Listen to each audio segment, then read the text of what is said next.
Ask me, do I want a problem? No, I don't think you I don't ever want a problem. But when they say they want a problem, I say no problem. That's it. It makes people feel like I want trouble because I don't have a problem with it when it comes. Said nigga that gain, nigga that like not gain weight, the nigga that lost weight, but lift the weights or some shit doing with some weight. So he big as hell. Man, they said nigga got muscles and shit, man. So he ain't bullshit this time.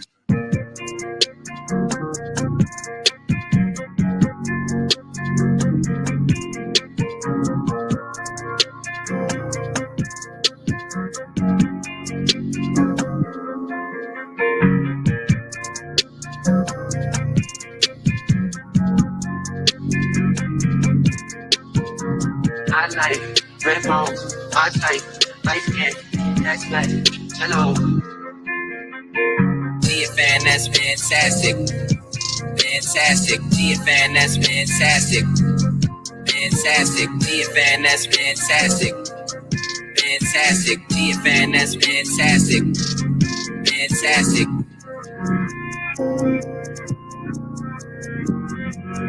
That's good, fantastic.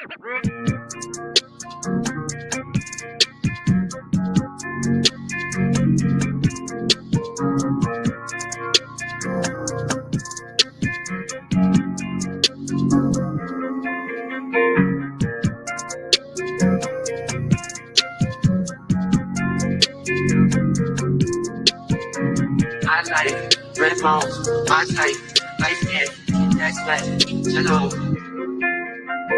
GFN, that's fantastic. Fantastic, GFN, that's fantastic. Fantastic, GFN, that's fantastic. Fantastic, GFN, that's fantastic. Fantastic.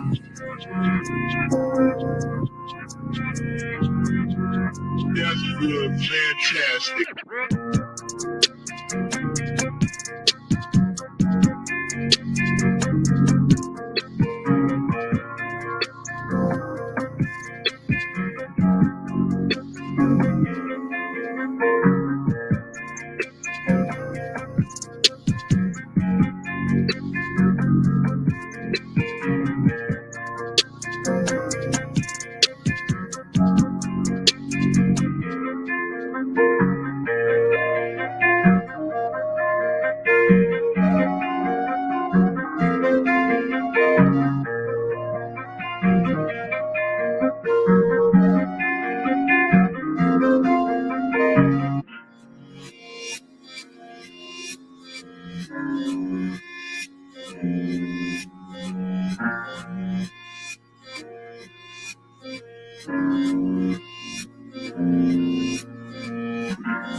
Yo, what up, what up, what up? What's going on with y'all, man?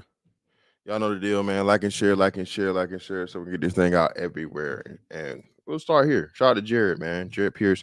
Years of honest studies shows that kids from single mother households were 70% more likely to drop out of high school and end up in prison. That was the rule in all races and income levels. Well, brother, this is part of the conversation, but not the whole conversation. This is about poverty, okay? And even though major part, most likely even a majority of those households are going to be impoverished. The thing is this: it changes, and we're going to address this today because I did this a couple years back.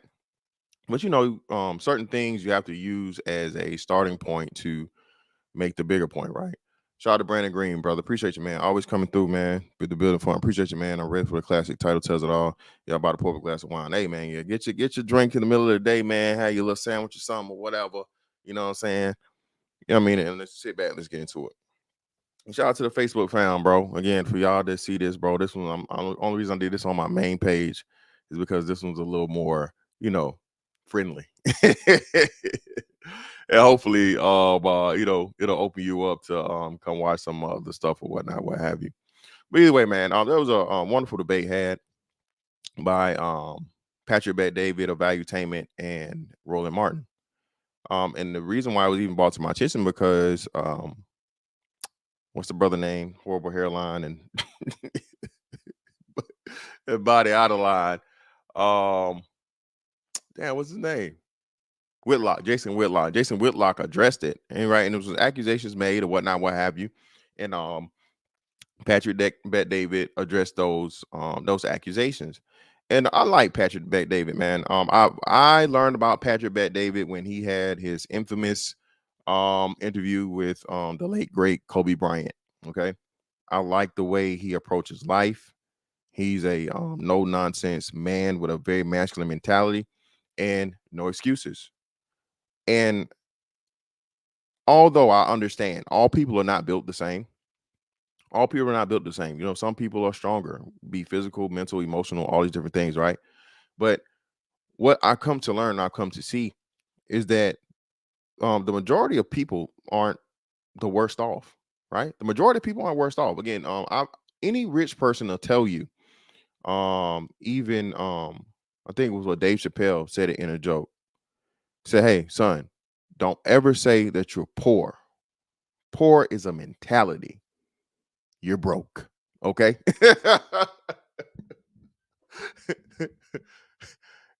Poor is a mentality.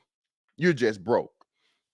And often in the Black community, unfortunately, we're told and we're given a poor mentality. Poor is poison, bro. Okay. And even in the Bible tells you, Jesus himself, Jesus,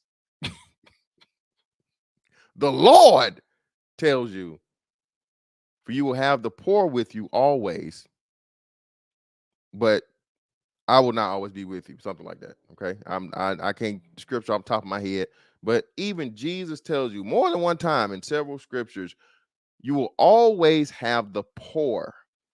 And again, man, shout out to the hate God niggas. Okay. Don't take the Bible as literal. You know, God don't exist. Jesus didn't walk on water, turn water into wine. You know, he's a regular man. Just take the Bible as a parable or as a, you know what I'm saying, as a wise tale, right? Even that is warning you of there will always be the lesser thans, the unfortunate in society. Okay. But just because they're there, bro, that means you what? Those people, it's gonna be some people just don't either have the drive, they get put in very bad situations where it's just something you can't overcome. But that's not something you need to focus on, man. And you don't want to be that. All right. I don't want to be poor. Okay. I grew up poor. Okay. Couldn't afford the OR, nigga.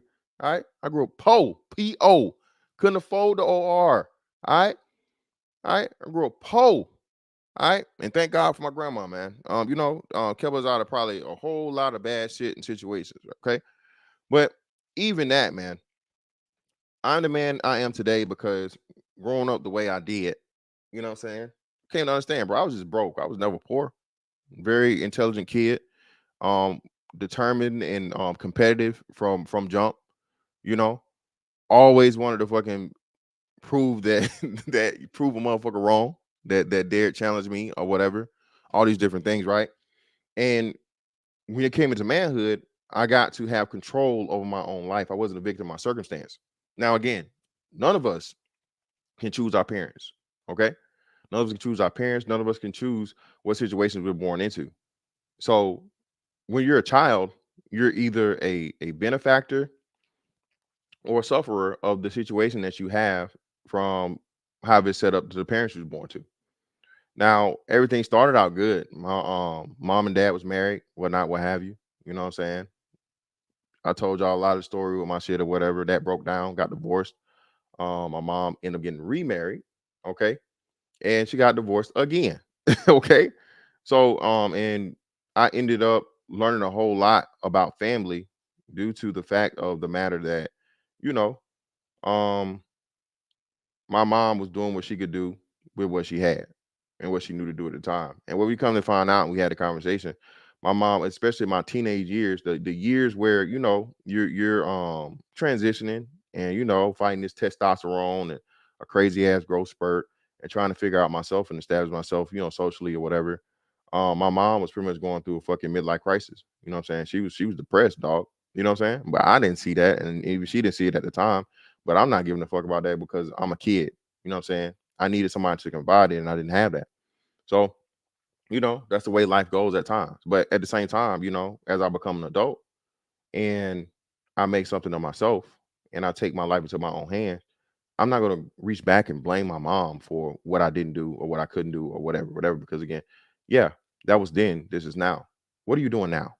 And far too often in the Black community, we make the victim of circumstances the standard. The victim of circumstances is the standard. When the truth of the fact that matters is this: the majority of Black people are not poor. I'll say this again: the majority of Black people are not poor. The majority of Black people are not criminals.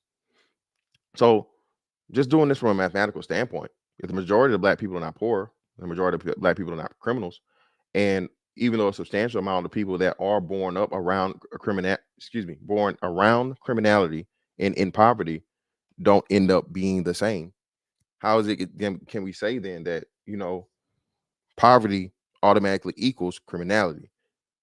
That's an excuse. And Patrick Bet David is going to make this argument, and I'm going to give references to prove this. Because again, Black people love to say, because we talk about the poverty rate, right? We do the poverty rate in comparison to the complete and total population of the Black community. Now, if I remember right, I think 30% of the Black, or 28% of the Black community is impoverished. All right, that's a percentage. Okay, that's not total, that's not gross, but a percentage. But we only represent 13% of the population, which means that there's way too many people impoverished than there are for representation totally, right? But then Black people love to say, well, whoa, there are way more poor white people than Black people. And you know what, Black people, you are right. You win the daily double. Okay? You are right, sir. You are right, ma'am. So why is it that when we make a equal comparison of a white impoverished city versus a Black impoverished city, that the violent crime especially, raises exponentially on the Black side? I say again, being that there are way more poor white people than Black people, why is it that the criminality, violent crime specifically, goes up exponentially when we go from a white impoverished community to a Black impoverished community? And we're going to cover that today. Hey, man, hit that like button. Hit the like button. Hit the like button. It's free. You know how y'all niggas like to do. I don't know why y'all niggas come in here and disrespect like that. All right. Let's get to it.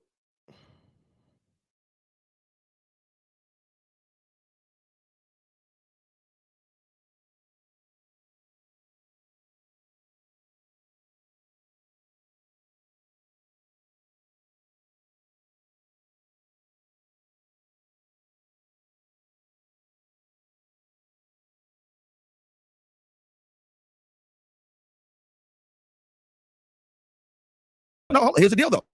Okay, I will show you how Mississippi has the largest 27 out of 30 cities in American crime ran by Democrats. Why? First of all, it's where African Americans are living. So let's bring up Chicago in particular. What you have had in Chicago is you've had some of the greatest racial segregation, not in 20 years, not in 30 years, but literally in 100 plus. No, here's the deal. Okay, I will show you how Mississippi has the largest percentage of Black people in America, run by Republicans, broke as hell. Explain that. Explain me the highest. Tell me when you have. No, hold on, wait. Don't spin. No, I'm not spinning. No, don't. No. What I'm Let's showing stay you. on topic. Hold on, wait. Hold on. Let's stay on. Again, shout out to Patrick Bet David. This is why I try to do to y'all the same thing. A lot of people are very, very great in debating, but they're better in spinning and smoke and mirror tactics than actually talking the point, because it's very easy to pin someone into a corner logically. Very easy. Very easy. Most times, when a person has a argument based on the fallacy, you know what I'm saying, it really has no foundation on it, it's very easy to pin them in a corner. That's why you see people deflect and try to change to this and that and all these other things and whatnot, what have you. very quickly, and you say, no, bring him back, bring him back. This is why I have a big problem when people just no, let him talk, let him finish, let him talk, let him finish. No. Why the fuck am I going to let you say something that's false, that's a flat out lie, or just a fucking fallacy, and it's a logical fallacy? And now what do you get to do? You get to poison the audience. Most people are not fucking aware of debate tactics, and most people have what? Fucking biases, okay? Most people have biases. So when you're making an argument, okay, against something, for or against something, if you let a person spew a known lie or bring in unrelated fucking factors, you're going to motherfucking capture that crowd, and they're automatically going to hear, and they're going to remember that versus the original topic that you were fucking debating.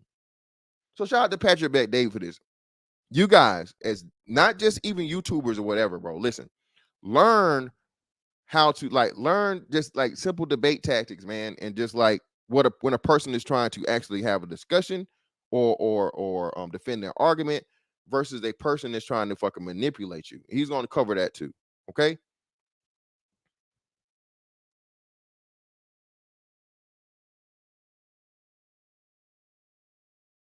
On top of the topic is crime, not economic. Economic is a different story. No, it's not. But I agree with you that we need to get the financial. No. And you went to Mississippi. No, you're making the mistake. Here's the mistake you're making. 27 out of 30. Here's the mistake you're making. When you say crime, I just obliterated a black conservative in my show on this whole issue. When you say crime, you have to then say, okay, what creates crime? No, what creates crime? What creates crime? When people are not doing well financially. What else? Your surrounding environment, who you're around. No, what else? Pick up habits. What else? Bad policies. No. What else? See, you're jumping to policies. But it is bad policy. Wait a minute. No. If I lead a company, if I run, answer your question. Now, this is where I get to the point of where I just do not agree. Just don't agree. I don't agree. Because there are plenty of poor people that don't steal. There's plenty of poor people that don't create crimes. Poverty does not create fucking criminality. All right? It's a person that chooses to be a fucking criminal. All right? It's a person that chooses to be a criminal.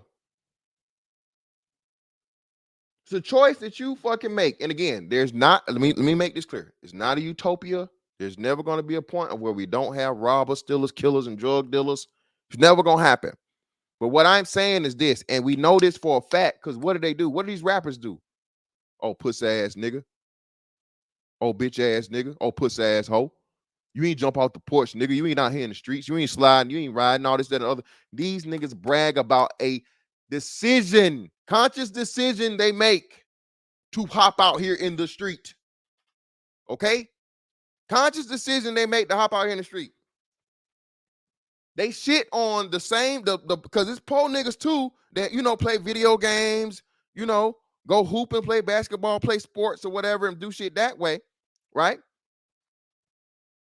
They don't brag about that. You can't brag about being a poor nerd nigga. But the real niggas, the poor real niggas, they get to brag. You know what I'm saying? They get to tell stories about the shit and just glorify and, oh, it's the greatest shit ever. Killed the nigga today. Woo! Make songs and shit about it. And that's the shit we choose to glorify. So again, I do not agree with the premise of it's just strictly poverty. Does poverty play a part? Yes, poverty does play a part. All right? But ultimately, it's a decision made by motherfuckers, man. And the biggest other part is going to be the environment. Okay? I keep saying this. All right? Humans are emulators. Human beings learn through copying what they see other people do. That's the way we learn. This is why people don't understand why socializing and people being around other people is so important. Okay, if you're literally by yourself, you will lose your mind.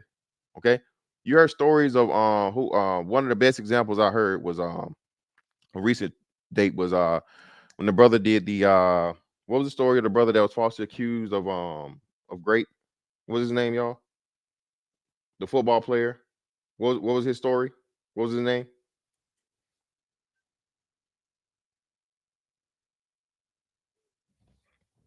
Yeah, Jackie Jack. That and again, it's no and It's the boy that got killed. The 13-year-old boy that got deleted. They went to go sit him to Uncle Charles.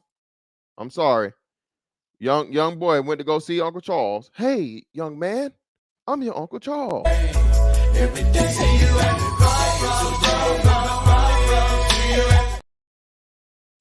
Brian Banks, appreciate you, brother. Brian Banks told a story, and they had a scene in there about how he was literally losing his mind.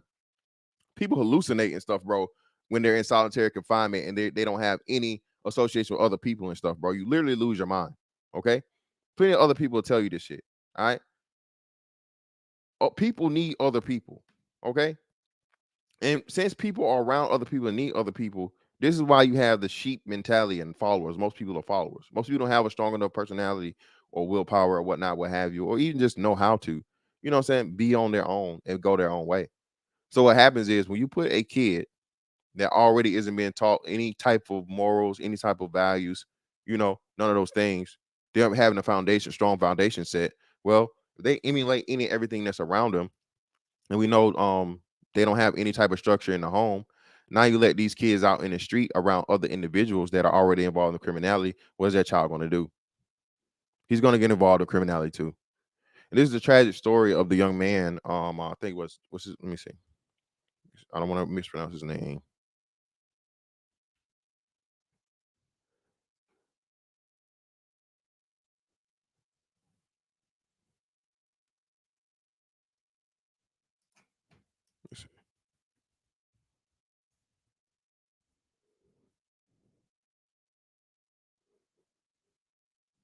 Karan Blake. Okay. Karan Blake.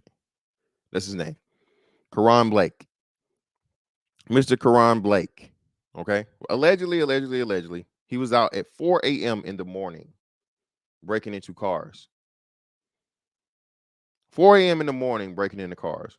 And what this young man's mother says is so disgusting, so irresponsible, so unaccountable. All right.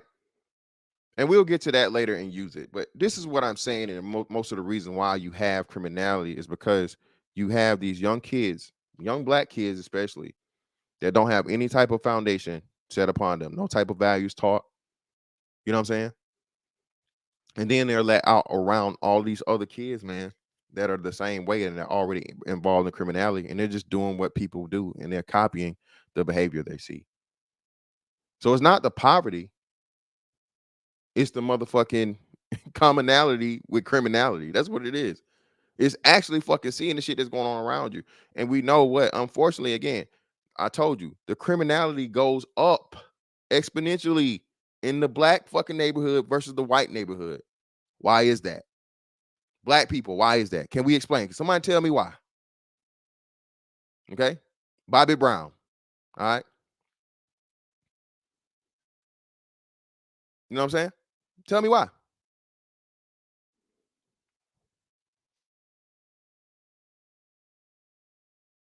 If I run a company and I'm the CEO of the company, if the company improves or doesn't improve, it's based on my policies. I'm the head running the company, the department. If it doesn't improve, it's because of me. So let me lay it out to you again. Go for it. When you talk about what is the underpinning of crime, John Hope Bryant, founder of Operation Hope, this is what he said. He said, show me a community where you've seen a riot with a credit score of 700 or higher.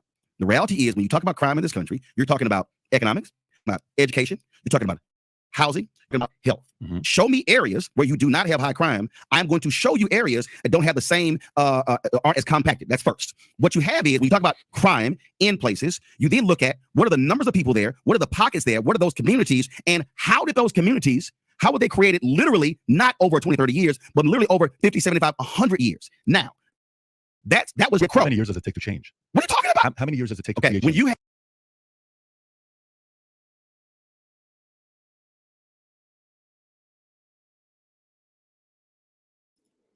Shout out to Patrick Bet David again.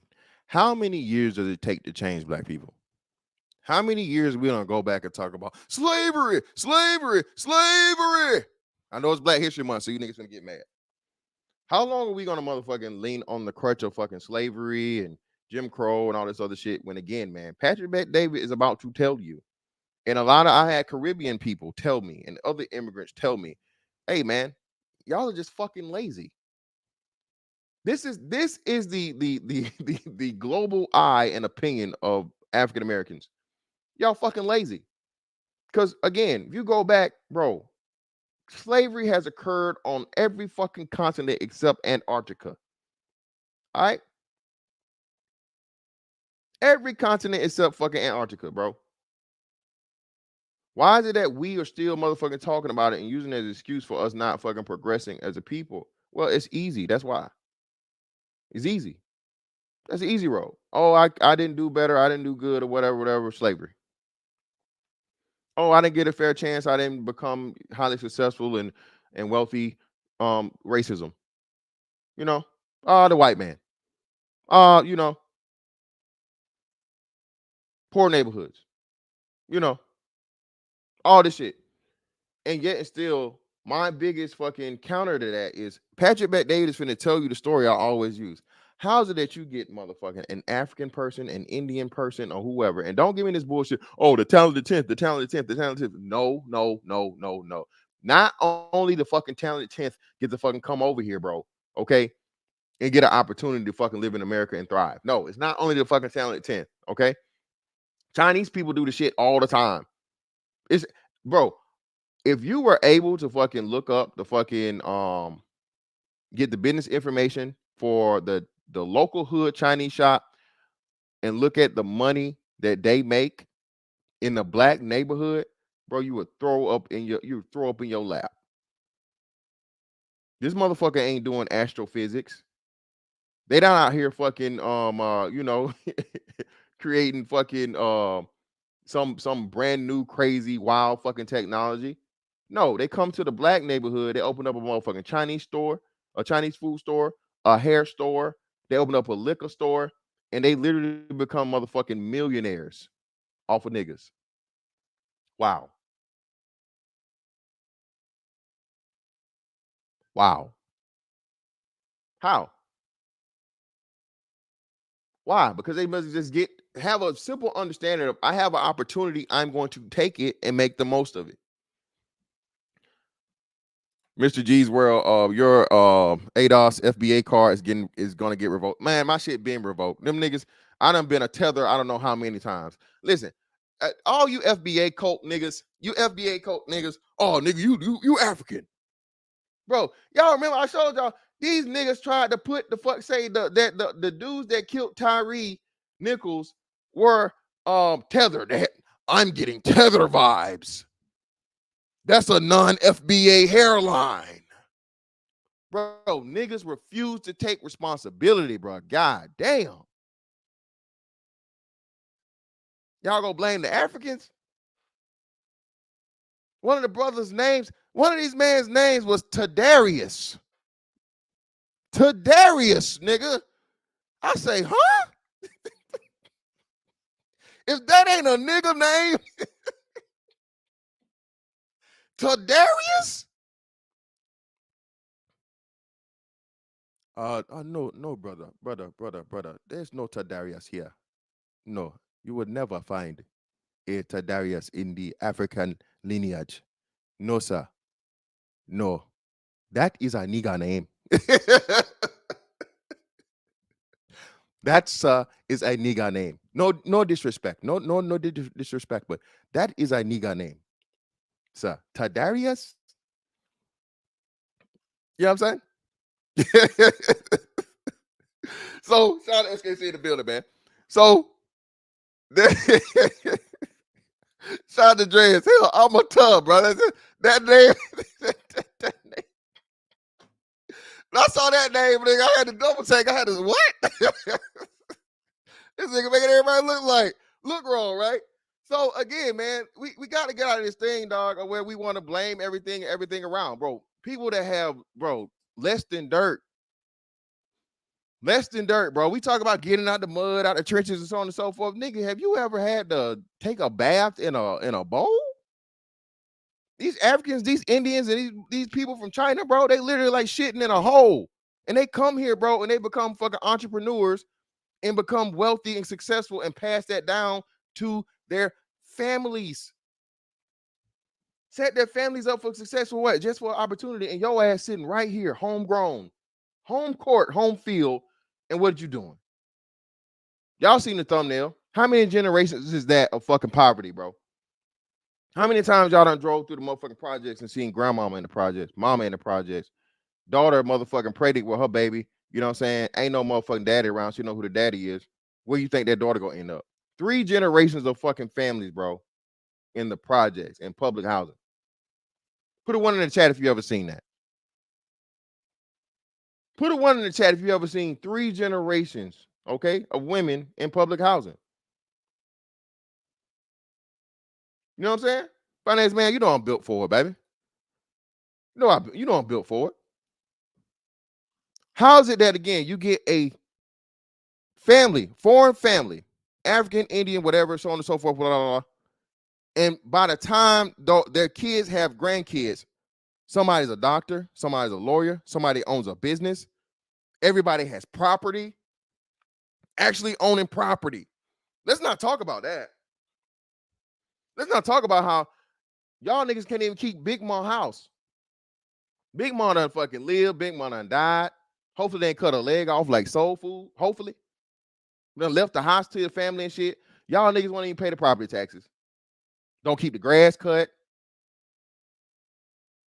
Y'all lose the house in the motherfucking on the fucking lien, bro. Tax lien. Lose your whole house, a whole house that somebody done paid for over 30, 40, 50 fucking years, bro. Pay for it. All you gotta do is pay a couple $1,000s a year.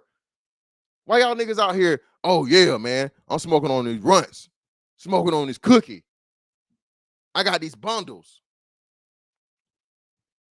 Yeah, man, I had with this Hellcat. A whole piece of property. Not even a fucking $100 for a month. And y'all let the shit go. And who buy it? Mexicans, Indians, Chinese, Arab. Africans don't want no parts of it. Oh, no. We do not do business with Akata. Now, the Africans don't listen. The Africans don't even buy the fucking property in the hood. Now, hey, we guys gonna have to talk about that now. Come on now, brothers, our African brothers. Shout out to Black Johnson for the 10, man. You're absolutely right, fantastic. It's a choice. Yes, it's a choice, man. Everybody buy all the motherfucking dilapidated, downtrodden fucking shit in the hood except the Africans, man. Oh no. We do not live with the niggas. We're too much. No, we do not want to be mistaken for the niggas. Okay? No. All right? See, look, here we go. We got us a fan right here. Not too much on the runs. Y'all niggas buying this designer weed. Niggas can afford and buy designer weed. Y'all niggas buying name brand weed, nigga. You can't keep Big Mama house. Oh, yes. No. The nigga essence. No. Oh, no. I will not have little Umbutu being influenced by Tadarius. No way. No. And they had a scene. They had a scene with that. What was it? Yeah. You know what was crazy? Can y'all tell me the show where it was to where the mother said, I'll never forget this. And this is one of the most epic insults ever. So I apologize to the Africans. I apologize to all Africans for every time we say African booty scratcher on behalf of American black kids. Okay. I apologize for every time we said African booty scratcher in the 80s and 90s. I greatly apologize. I don't think that still exists like that, but that's something we definitely have to own and give our atonement for. My dear African brothers and sisters, I apologize, okay? But I don't know if y'all scratch y'all butt. I don't even know how it came out to be I don't even know. I don't know how you even, like, a booty scratcher? I mean, I love booties. You know what I'm saying? I love booty. You gave me a nice, fat, supple, red bone booty? Woo! Having some booty was more important than drinking water, man. My shit be fucking up, man. My bad. Having some booty What's going on? Man, was more important than drinking water, man. Having some booty. Oh, Night-ish say, so hey, so I can only apologize for the 80 babies and above. So Night-ish, will you issue your apology too, brother?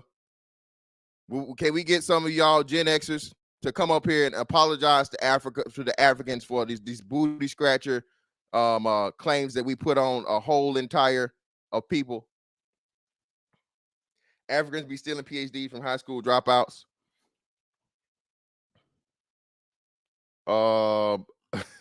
Shout out to John. Appreciate your brother. Black people are not lazy individuals, but when it comes to operating as a group, we're definitely lazy.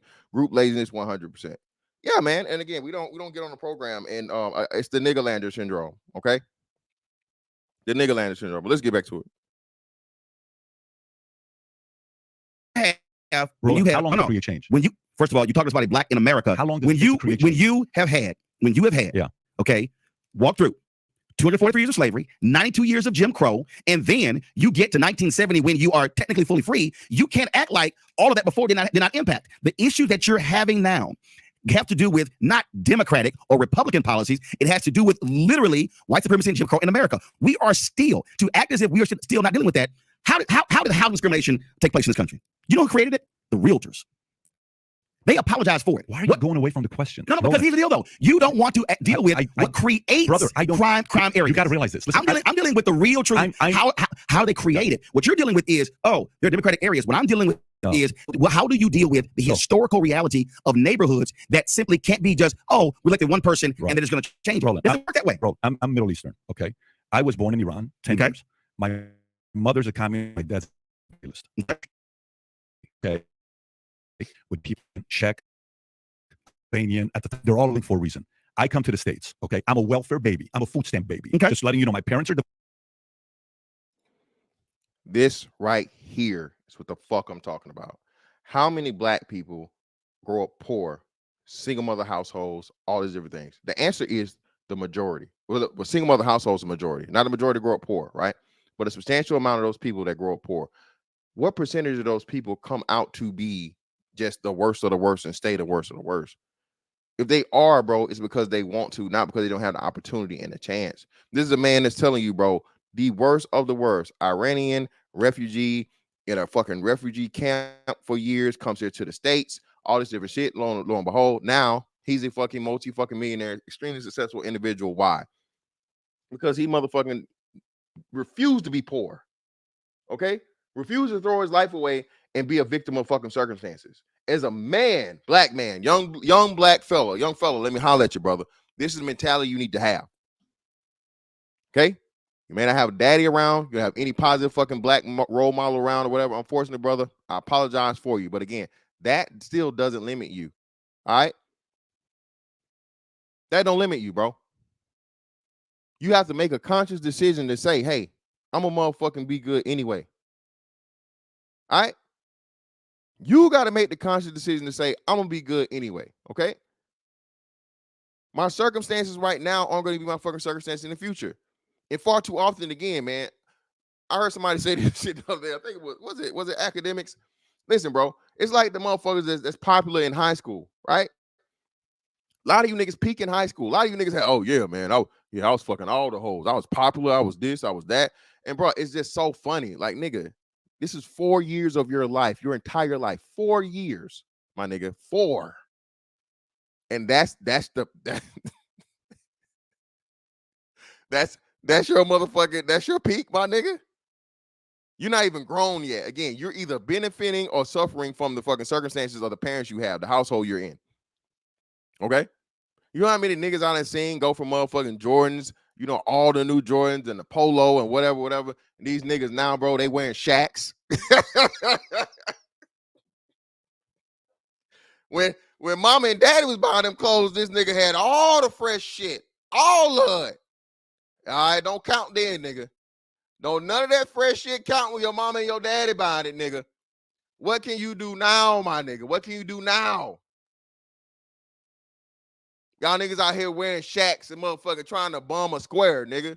Hey, man, let me get that short. Let me get that short, man. Let me get that short. Like, bro, go get the hell up out of here. God damn, Sean, 6 years in high school? No, brother, no way. 6 years. Ooh. Yeah. Nobody talks about that though, right? And let's not mention the niggas that, the niggas that eventually graduate high school or get kicked out and they come back and they hang around all the motherfucking kids for at least 3 years. Don't go off to college. They just motherfucking come over there with that Cutlass, that Caprice, with the rims on it and the 12s in the back, picking up their girlfriend from school every day.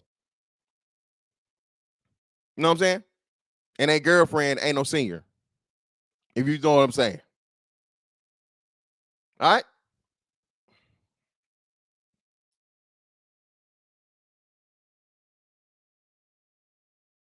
Divorced twice in 20 years. I'm going to Glen High School. I have a lunch ticket. I will sell because I don't have any money. I'm 6'1", 100 pounds. That should tell you the fact that we don't come from a lot of money. One day, I'm in the school, and my teacher starts talking about politics. Up until that point, when I think about politics, all I think about is divorce. Because I think about my mom and dad arguing all the time. I have a lot of pain linked to politics at the time. And the teacher's obviously going to be a Democrat because she's presenting how rich people are bad. Right?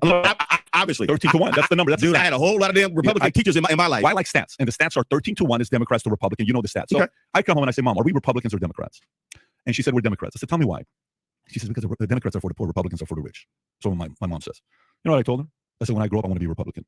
Not because I want to be a Republican. I don't know what the policies are. So first of all, who's actually for the rich and the poor? Who is for the rich and the poor? She said Republicans for the rich and for the poor. Is that you say you love? Was it true or not?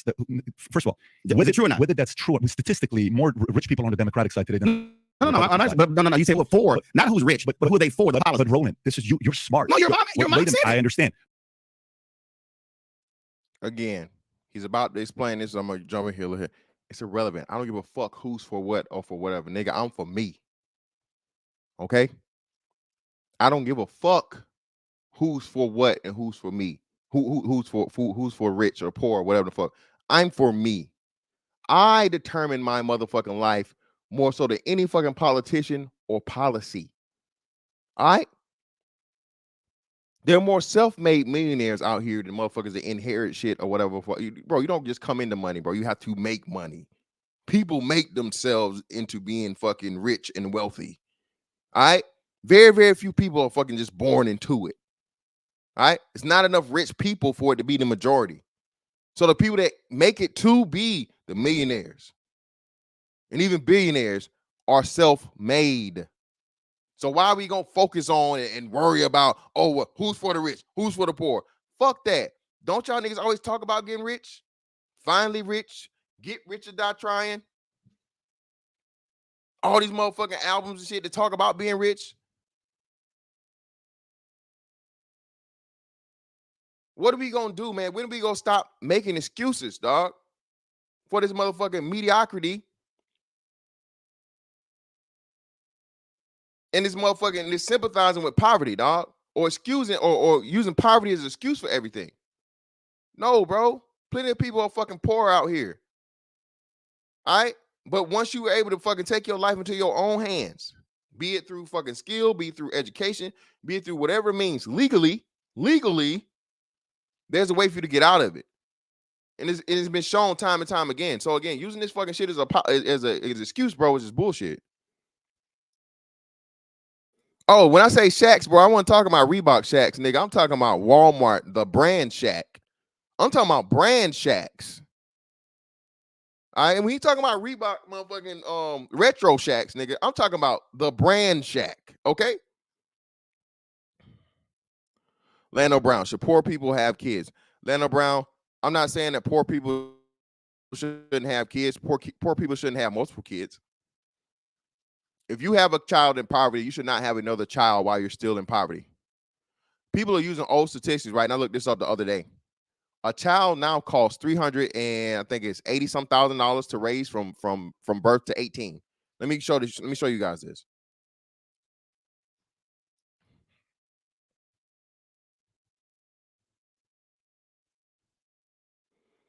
We're using old stats, people. 310. Here we go. Hold on. Goddamn, it's a Washington Post. I hate the fucking Washington Post. They're going. God damn it. Fuck. I'll just.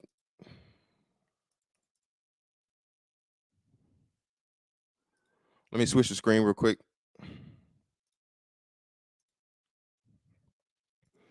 The standard of 250,000 from 18 to from birth to 18 is no longer valid, people. That's an old stat. It now costs. Let me highlight this so you guys can see it. $310,605, or approximately $17,000 a year to raise a child to 18. The price of the brick done went up.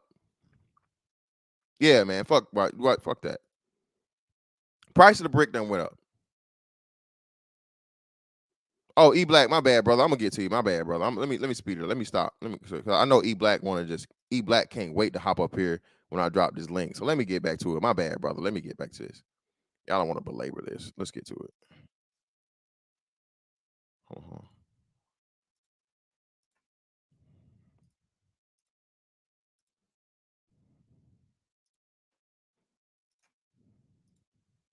When I watch you, you're not a dummy. You're very smart. Okay. So sometimes John does something very important, very important. I completely held to myself. And every time I break this, I don't like it.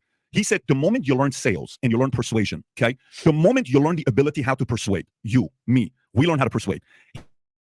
He says, be very go one step above that just to manipulate, just to win all arguments. You can win any argument if you want to. You can play devil's advocate and flip the argument, play the Republican side, and you make one hell of an argument to beat a Democrat because you can do that. You have the ability as well. I don't want to do that. What I'm asking you right now is the following. Results. Today, yes, 27 out of 30 cities, yes, that are ran by Democrats are the highest crime in America. That's stats. What states are they in? What are those states? The states are different than the community. New York, Chicago, no, but that's not the thing. The state is the community. The city is where. What are you talking about? The city you're in is what you can touch. Every year you come up and you say, re-elect me. I can help. State. Listen, I am born and raised in Texas, Houston, Clinton Park. To act as if let's stop voting for mayor. They're a waste of time because they can't do anything. First of all, I didn't say that. Let me finish my thought. I am born and raised in Houston, Texas. Grew up in Clinton Park neighborhood. To act as if what happens in Austin does not have an impact on Houston is crazy. You're making excuses now. No, I'm not. You're making excuses. Okay, here's the deal though. See, it's real easy to say excuses when I'm stating facts. And the point I'm stating. Now, what Roland Martin is doing here, bro, is a bait and switch. Now, of course, what happens in a major city like Austin or Houston or Dallas is going to affect other cities. But what about the fucking non-major cities? There are always more small little cities and small little towns, right, that have absolutely no effect whatsoever on the larger fucking places. Very simple debate tactic, but major point to someone that wants to be biased and listen to this bullshit argument. Name a small town in Texas that somebody from Texas tell me a town in Texas I never ever heard of, right? Like, if you're not from Georgia and I say Brunswick, you're like, what the fuck? What is that? Of course, right? Brunswick has whatever happens in Brunswick has no effect on fucking Atlanta, has no effect on Savannah, has no effect on Macon, has no effect on Albany, has no effect on Augusta, has no effect on Athens. But if something happens in Atlanta, everybody in Georgia may feel it. Something happens in Savannah, everybody in Georgia may feel it. Outside of those two cities, though, pretty much like whatever goes on everywhere else doesn't matter. So that's the tactic that Roland Martin is using. Oh, I'm from what do you say, Austin or whatever the fuck, or he said, I don't know, from Houston or whatever one, right? So of course, major cities, yes, but we all know there are not, the majority of fucking states are not major cities, brother.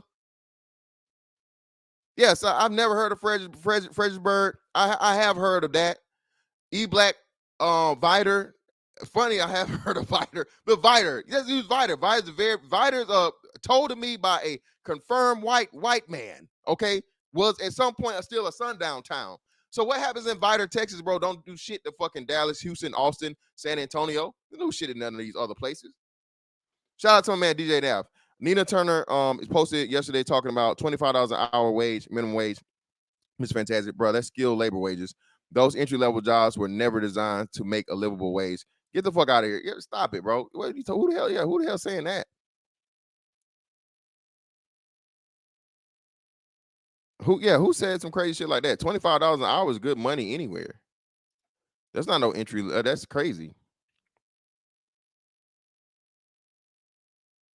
Yeah, that's good. Yeah, that's a woman though, and that's another thing too, man. Listen, bro. Listen, dog. You have to be paid. You pay for skill and service, okay, bruh. Y'all don't even see that they gave you what you needed and it got you out of a job, bro. Y'all talked about this $15 an hour shit. Now, nigga, everything's a robot, bruh. I go to every grocery store I go to, bro, has a fucking self checkout. All right, you might see one or two fucking when the last, even during Christmas season, bro. Even during Christmas season, you can't go to a fucking store that has a self checkout and they have all the self checkouts open and someone at every register. Why? They're getting rid of human beings, bro. They're getting rid of human beings. You don't have to pay a motherfucking computer health insurance. You don't have to pay a computer a pension. If it motherfucking breaks or whatever, it goes down. Hey, you use the other one until you send one tech out to fix it. This is the entitlement fucking shit that we live in. And again, what happened when women, you let women say crazy shit like this. Excuses for L's, man. The community got more excuses than LBJ in the finals. Oh, man, don't talk about, don't get the LBJ fans riled up, brother. Oh, Lord, don't do that. Shout out to GJ Knapp for the 10 and shout out to John again, man, for the $4.99. Greatly appreciate you guys today, man. Contributing, bro, supporting Black Bell Media. But please, please, please hit the like button, fam. I just looked at my likes and you niggas ain't even at 100 likes. Hit the like button. God damn it, it's free. Let's get more people in here. I know y'all niggas want to argue with me. All right? I know y'all niggas want to argue with me. So let's hit the goddamn like button for free. All right? Stating is that's not a fact. That's just an opinion. No, it's a fact. The state of Texas significantly has an impact economically, educationally on what happens in Houston. That's a fact. Yeah, but as somebody who, as a kid, traveled my mom to rallies and events with the metropolitan organization in the state capital. I understand. Did you grow up rich? Who? Did you grow up rich? No, my parents didn't go to college. How are you rich then? What do you mean how? How are you rich? Here's how. Thank you. Thank you. Thank you. Thank you. Thank you. How the fuck are you, Roland Martin, a rich man that didn't grow up rich, but now you're making excuses for all the people that in criminality and all this fucking bullshit? No, bro. It is a personal decision and choice that you make. I literally heard someone say it the other day, bro. You got people that even in the same household where you got career criminals and you got motherfucking great businessmen. All right? It's a decision. It's a decision. We got to stop making this excuse. Oh, I was poor, so, you know, niggas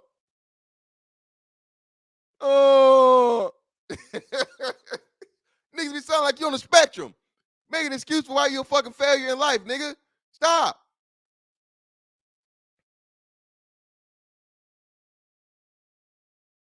Oh, how are you rich? No, here's how. Yeah. Because first and foremost, the neighborhood that I grew up in it was one of the first master plan communities by hood. What you had in my neighborhood was you had folks. First of all, I had mom and dad, one who also married, they're still married for 6 years. Who absolutely believed in segregation. Now, what I recognize is, so for me in my household, what my parents emphasized: never went to college. Then my brother went to Texas A&M. I went to Texas A&M. My sister went to Texas A&M, and so that was our house. What I recognize is that somebody who is next door or across the street or around the corner did not have the situation that I had. Now, I totally get that. What I don't do is be arrogant enough to say, well, I did this. Why can't you? Because I understand that not everyone has the exact same setup, the same situation. What I'm talking. Yes, you're right. But again, you're being disingenuous because there are people that have worse situations. There are people that have worse fucking situations and they still turn out to be great. Again, it's a fucking personal decision that you have to make as an individual. Had a brother on here that came here, gave his fucking life story. Mom was a fucking addict. Gave up for adoption. Got out of the fucking foster home system. Great motherfucking man, bro. He made a decision. He chose not to be a fucking victim of fucking circumstances. There are always people that are doing exceptionally well, people that are doing all right, and people that are doing bad. Okay? Lower, middle, upper. Same thing. Everything in life, bro, is pretty much balanced and equals out to be the same. You have your highly exceptional people, you have your mediocre or regular people, and then you have the people that are just fucking down bad. All right? Same thing.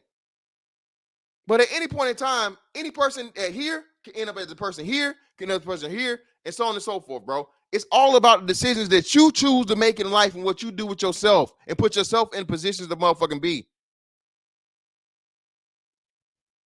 But again, man, this is motherfucking, this is poverty porn, dog. Roland Martin is spewing poverty porn. It's all right, black man.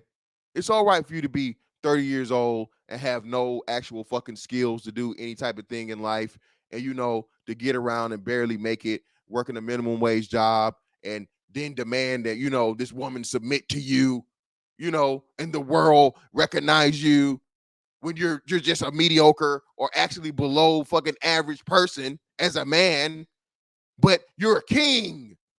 You're a black king. Racism is holding you back. Jim Crow, slavery. That's why you can't be great, black man. Oh, well hold on. What about Robert F. Smith? No. Don't look at him. Don't you look at him. What about Bob Johnson? No. Don't you look at him. What about the what's the brother name that did FUBU, y'all? What was his name? What's the brother that did FUBU? He's on Shark Tank. I can't think of his name. His name's slipping my mind. Shout out to AM1 in the building, man. What's the brother's name that the philanthropist? What's his name? Help me out, y'all.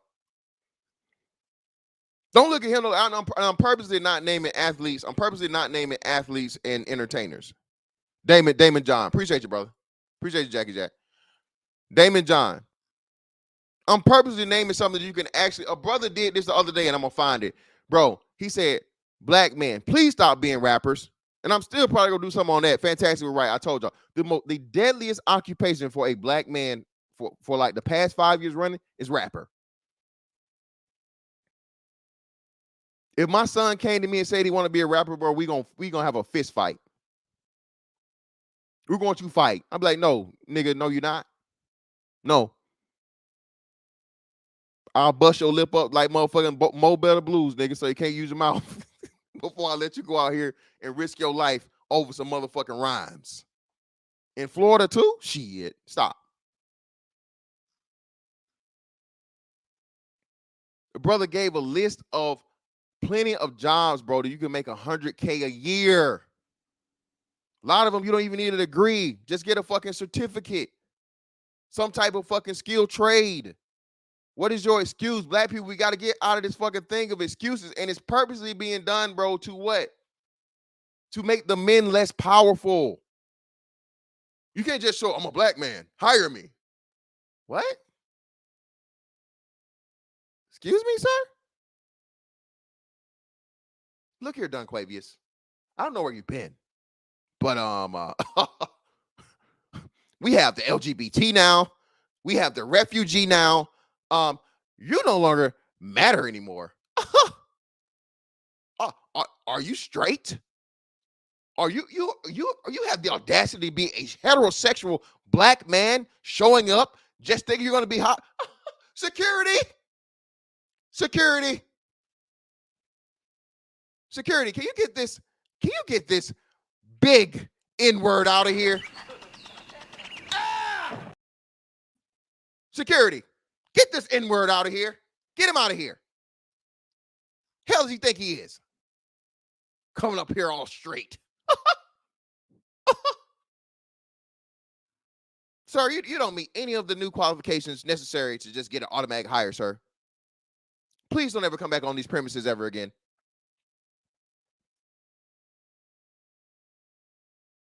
Talking about, and this is the again. But why not give that story of inspiration to say you can get out of it? First of all, you say why not? I'm sorry, you clearly have never watched my show. When what I talk about consistently are these very issues. I don't sit here and go do doom and gloom. Every single Tuesday on my show, I feature businesses. Every single Wednesday, I feature African Americans who are tech companies. I love that. Every Friday, I actually feature something called Education Matters, folks who are in the education space, school choice. I got HBCU Connect. So I do all of that. But one second. But you know why I said that? Let me tell you why I said that. Because you said I'm the one that says, look at me, I got out, so can you. That's what you said. No. Here's why I say that. Because it is arrogant when, as an individual, I'm one, assuming everyone's situation is the same. That's first. Two, it's also no, it's bullshit that you don't do it. It's bullshit that you're doing it, you're denying that you do it. Again, I've seen you son people about, their economic status or whatever before on the internet. Let's not do this. Come on. And every man does it. All right. Listen, if rappers can get out here and tell everybody that's not a rapper, you not no street nigga, you not no real nigga, so on and so forth, and they're supposed to be seen in this reverence. They're supposed to be praised. They're supposed to be fucking lifted up, respected, and all this other shit. Hell, and mostly feared, all right, to not be fucking challenged. And perpetuate this ideology lifestyle to the masses of young black men. Why the fuck can't I? Why can't I? If I'm a hardworking 9-to-5 guy that's established myself to come up from nothing to something, okay? From nothing to something, why should I not put myself out here and tell you that you can do it too? Because all these street niggas are telling you that not only can you do it too, you should do it too, or you not a real nigga. You old puss ass hoe. You old weak ass nigga. You old bitch ass nigga. You're everything negative if you aren't the worst of the worst, and you're a detriment to your own fucking community. If you're not out here motherfucking poisoning or taking the lives of other black people, you're weak. So if that message can be motherfucking not just perpetuated, but yelled and shouted from the fucking rooftops, why can a well-to-do black man or black woman or black person say, I came from nothing just like you? This is exactly what you can do too. Roland, bro, you hurting black people with this bullshit. This is why I say, bro, listen, did slavery happen? Yes. But if you really look into it and do the research, did slavery happen the way they said it exactly happened? No. Do some research, nigga. All right. It's Black History Month. You know, we finna learn about the top three Black History MVPs. Martin Luther King Jr., Harriet Tubman, and George Washington Carver. MLK, Harriet Tubman, George Washington Carver. They still talking about them goddamn peanuts. I love some peanut butter, but damn. Black History MVPs. Okay? Learn something outside of that, man. Do some research, bro. Do some research. Arrogant to then not actually study and look at it from a macro level. See, you're describing a micro level. You can always have that singular individual or this person or that person or this family. That's micro. What I'm talking about is macro issues. And what I'm saying is when I look at communities, not macro, even within the African American community, when you dealt with Jim Crow, you couldn't live anywhere else. You literally could not live anywhere else. Bottom line is, if you were black and had money, and then you were black and broke, you were literally living in the same neighborhood. After Jim Crow integration, what then happened? Those African Americans who were middle class, upper middle class, began to move away. What then began to happen was you had areas where poverty increased even more so. Why move away though? Why move away? Because if you care about the community, why not stay there and change it? Well, first of all, does anybody else move? What do you mean? Who the hell else don't move? How do you think suburbs were created? But wait a minute. What do you mean? How do you think white flight was created? So everybody else get moved, we can't move? But if you act like you care about the community, no, guess what? No, but I answer your question. Do you know why? Because when African Americans living in black neighborhoods, they also had economically depressed housing values. And the reality is they were. Now, Patrick Bet David is out of his element right here. Nigga, I don't stay because I like my shit. I like my shit. I like my life. And I don't want to have to get killed or kill nobody. Okay? Niggas are crabs in the barrel. And niggas are more prone to criminality for whatever reason. Niggas say, hey, you got something nice, I want to take it from you. A lot of it is due to this rhetoric of where I'm a real nigga, I'm a this, I'm a that, you a pussy nigga, I can take that from you. Bullshit, right? And lo and behold, nowadays, thank God, more and more and more of these niggas are getting sent to mother, starting to hear the music. They're hearing the music, y'all. Bum, bum, bum, bum. Bum, bum, bum, bum, bum, bum, bum, bum, bum. Street niggas, when you hear that music, boom, boom, boom, boom, boom, boom, boom. Listen, nigga, that's the warning. That's God trying to help you out. Because next, you know where it's going to be, y'all. You're going to see Uncle Charles. Every day, see you at the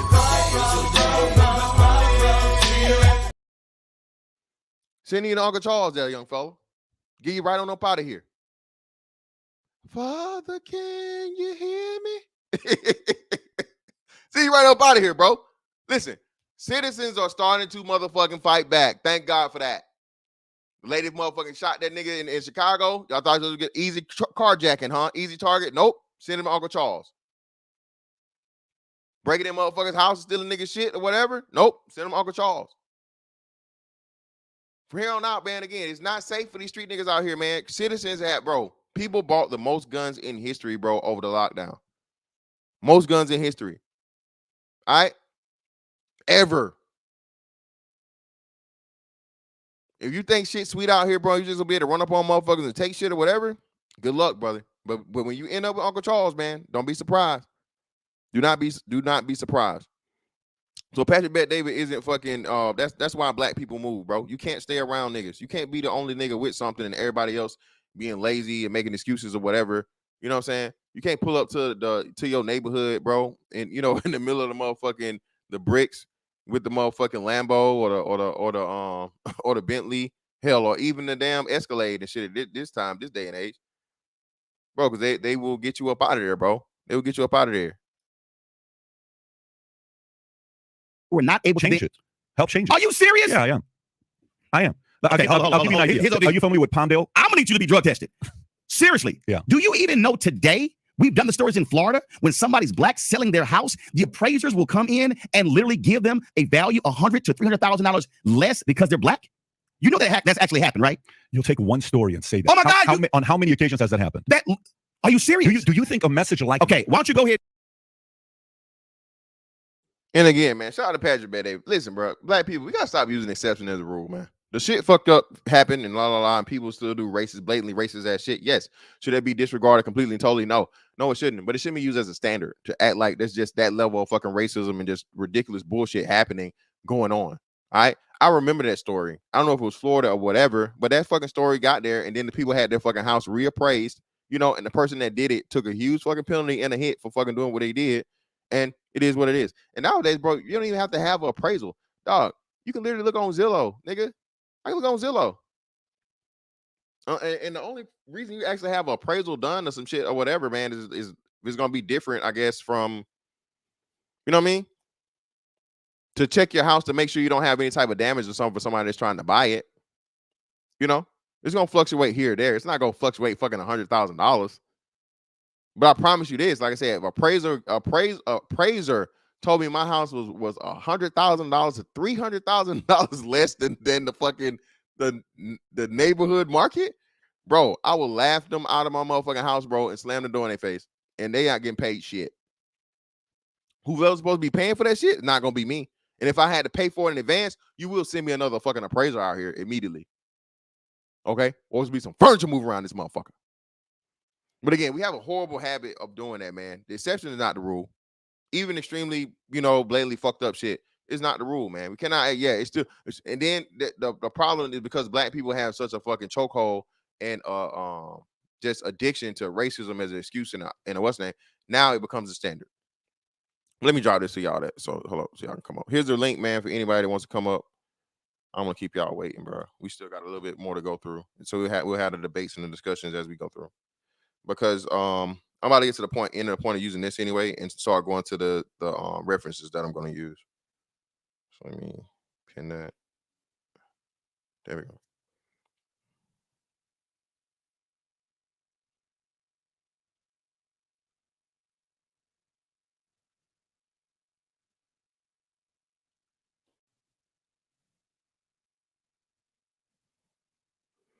Yeah, appreciate y'all for watching. Whoever this damn, I don't know what the hell that is in the chat, man. Fucking weirdo.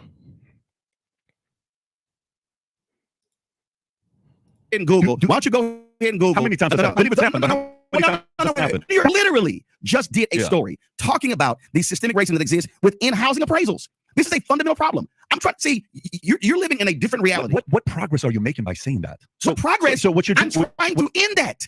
Do you know how inherent? Okay, hold on. You said you're Middle Eastern, right? You're trying to. Hold on. You said you're Middle Eastern, right? Yes. How would you feel? How would you feel? Yes. If you're selling your home, you've got a home that you know, right? And you put upgrades in it, and you know your home is worth $500,000. And somebody comes into your home, see your photos, right? And they see your family, and then they go back and they go $350,000. You go, what the hell? So you tell that story. Wait, 1 second. people What? to No, it's actually out of 1,000 appraisals. Oh my God. Out of 1,000 appraisals, how many What times are does that you happen? doing? Out of 1,000 Pull appraisals, that how many times up. does that happen? You want to pull that up? And again, man, shout out to Patrick David, bro. A debate, a discussion is supposed to be logical. Okay.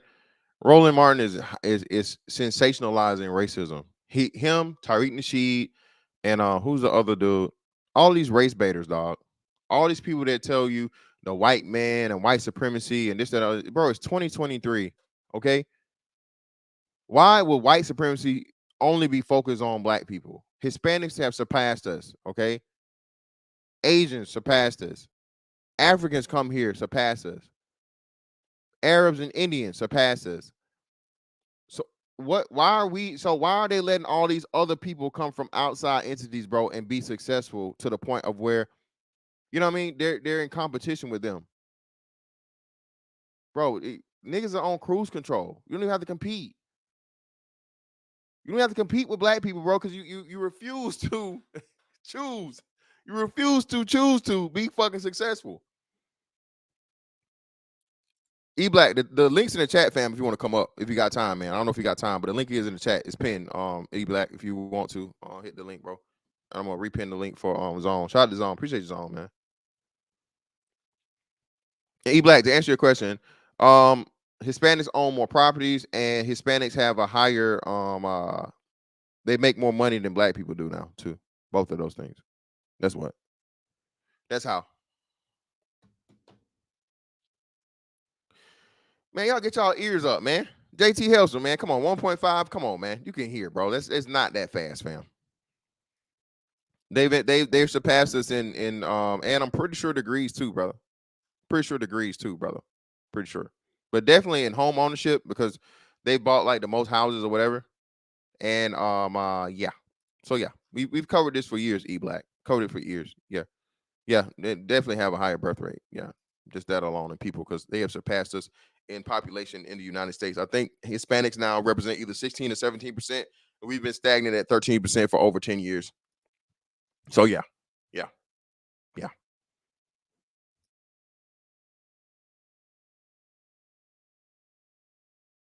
Up. Tell him to put appraisals. How many times does that happen? Let's say it happens. It is a significant issue in America. Oh my God. And then when the woman a black person shouldn't have photos from and remove black art and remove black books to have a white appraiser then come in and go, oh, it's actually 550. So one second. I'm going to show you how it impacts generationally. So let me hear, because this is housing in America. When you then get a low appraisal, you then cannot sell your house for the higher value, which then means you are not then taking those proceeds and being able to invest, being able to send your kids to school. And what I'm trying to explain to you is there is a world out here that for some reason you're like living in unity world that ain't the real America. Brother, I'm trying to get rid of that stuff. You have the wrong guy here. I'm trying to get rid of it. Okay, good for you.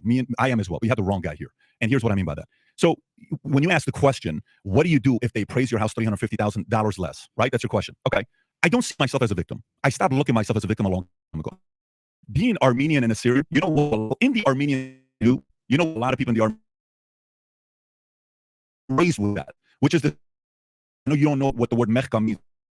It's poor people as a victim. And the other part is when you use one story as an example to divide and get people angrier because at one time, I don't think we say a statement like that to say, hey, this is what's taking place all the time. But going back to it. So you laugh because you wanted better economic situation for yourself. Listen to what you just said. Again, it's so fundamentally flawed because when you say, oh my God, you see yourself as a victim. You do. No. You're selling it as a victim. No, I'm not. What I'm selling is a reality. What I'm selling is when this is again, since I guess you couldn't pull up. Okay. Oh, he did. Okay. The Federal Finance Agency released 47 million appraisal reports for the first time. The appraisals 2021 present evidence of a persistent, widespread practice in the home appraisal industry to give higher values to homes when the occupants are white and devalue them if the owners are people of color. Such bullshit. That's such bullshit. And show the data and call it bullshit. So you for the data and the facts. No. And now you give your opinion because you don't like that. Bro. Come on, man. Do you run a company? Yes, I do. Okay, so when you run a company, how much shit can I find in the OPEX? How much, in the what? OPEX. When I go into my balance sheet and I look at my expenses, my monthly paying for rent, employees, benefits, workers' comp, I can give a number and say, lost $20,000 this year. Yeah, man. This administration is is all about progressivism, racism. You know, these people are being downtrodden. They're being taken advantage of. bro, I don't trust anything that's being said, bro, about it. Just don't. And then too, listen what you're saying. There's not enough black homeowners for it to even be that much of a fucking imprint and an impact for it to be like that, bro. We're talking. Are you seriously gonna tell me in literally in this where you don't even need an appraisal 90% of the time? There's very few situations where you actually need appraisal on a fucking house, bro. All right, bro. No, it's not happening. It's not fucking happening. It's not. I'm in the process of something right now, bro. No one's even gonna come out to my house. Not even coming out. Okay. Look on Zillow, see what it says, so on and so forth, blah, blah, blah. And actually, it may be because of what I have inside of my house, it may be worth more than what they have on the fucking outside. It's just fucking giving you the initial shit that they know about it, dimensions, all this different shit, right? Neighborhood, location, and whatever else. Okay? So with that being said and that understood, bro, what are we talking about here, Roland? Roland, stop. Stop it, fam. What's up, man? We got people in the panel, man. I got my man SKC in the building. It is what it is, and E-Black TV. SKC, what you got for me? Yeah, I'll be real quick. Yeah, Roland, he's a failed journalist, man. And at the very beginning, he kind of told a little bit of his life story, and I remember talking about this before. But he said he has two parents. His parents sent three black children in the early '80s to Texas A&M, dead smack in the middle of a deeply red Republican stronghold full of white people. He could have went to TSU. He could have went to Prairie View A&M. He could have went to Paul Quinn up in all those HBUs that he talks about that he says black people should focus in on and blah, blah, blah. He didn't go to any of those and none of any of his siblings. So he preaches this idea that that white people are against. Well, how did he and his siblings? Why did they go to those places where it was a bunch of white people? It's just stuff like that. I don't understand. When PBD asked him how did he get rich, a lot of that getting rich was being around people who weren't like him and learning from them. But he presses a lot of ideas about how, quote unquote, black people just need to stick together. The white man and everybody else is out to get you. Yeah, and you're never going to raise up because it's a huge systematic racism that's against you. But he never tells the story of how he was able to overcome any of that. Yeah, with that, like you said, he used to work for a major media newspaper, or what's the name, right? What was it before he went out on his own? What was it? Yeah, but he couldn't cut it. There were just better journalists than him. I mean, think about it. You think about some of the journalists of old. Most major. Can y'all hear me? Just out of curiosity. Yeah, you good. You good, E-Black. Okay, I'm not trying to interrupt y'all. I was just wondering if my shit was together. Yeah, you good, fam. Go ahead. Sure. Go ahead, SKC. You good? Go ahead, SKC. And I'll end with this so E-Black and others can come in. But most major journalists do journalistic work. You can see them on various features that they produce, perhaps some documentaries or specials, and sometimes they're very memorable. When have you ever seen Roland Martin produce anything like that? Let me respond to that one. Go ahead. All right. So this is the one thing. Like, I was just in the hospital the other day, and I was sitting there in my bed dealing with whatever I was dealing with, and my mom called me, and she mentioned Roland Martin, and I told her why I don't mess with that dude. Like, I used to like Roland Martin in certain aspects, but I realized it was like the older generation is a little fugazi. You vote based off of your emotions. Roland is a representative for people that are older than, I don't know how old you are, or SKC, but like, y'all a little older than me. Not by far. I assume it's like, what, 5, 6, 7 years? But yeah, but I will throw this in, E-Black. And what's up, man? It's been a while. That's not I'll that ain't E-Black. Hold on, that's not E-Black. That's it. It is what it is. It's the dude next to you. Oh, it is Hold what on, it is. I'm sorry. I'm hold sorry. on, let me, But hold on. I'll disagree on this fact Let me, on this. I don't know if I said something that you guys disagree with, but I'm just Oh, being real. no. I had Just let me say this. Hold on, let me say this real quick. Shout out to me, Mike, man. I gotta get a super chat, and then I'm gonna put everybody's names so everybody can see everybody's name. I love all HBCUs and all black neighborhoods. I don't think the white man's ISIS code. We must learn to love and support each other. Thank you, me, Mike, for his daily HBCU advertisement. Man, greatly appreciate it. Go ahead. It is what it is. I'm gonna put the names up so everybody can see everybody. all right. Like I sat there and I actually had to like this is the messed up part. Roland is a representative of a lot of our parents. Like I'm 31. I realized that I can't talk to anyone that birthed me about politics. They don't care about none of that shit. And a lot of that shit is like you just gotta accept the fact that they gotta die off in order for us to be able sorry. No, real quick. Real quick, ahead, just why I disagree really quick is I understand what you're saying, but when people make those statements, they refuse to point out that there were other people that Roland Martin and others would never talk to. They never talked to Glenn Lowry. They never talked to Thomas Sowell. They never talked to Walt Whitman. And there's a long list of people, even today, of people that do not get talked to. McWhorter does not get talked to. Brother, please. The only thing I'm saying is they don't read. Like people that are older than us, they don't read. They don't look into anything regarding politics. They just like people for like, the way that they like people. Like this dude, like Roland Martin, made a lot of people move away. But when you saw things go awry when he was representing the Democratic Party, ain't nobody get mad at him. It was just, all right, well, I mean, this is going to go this way, this is going to go that way. And it's like, damn, you literally wouldn't vote in your best interest only because you assume that a different party is against you. But that could be said about some of the people today who look at stuff like no voting, no effing.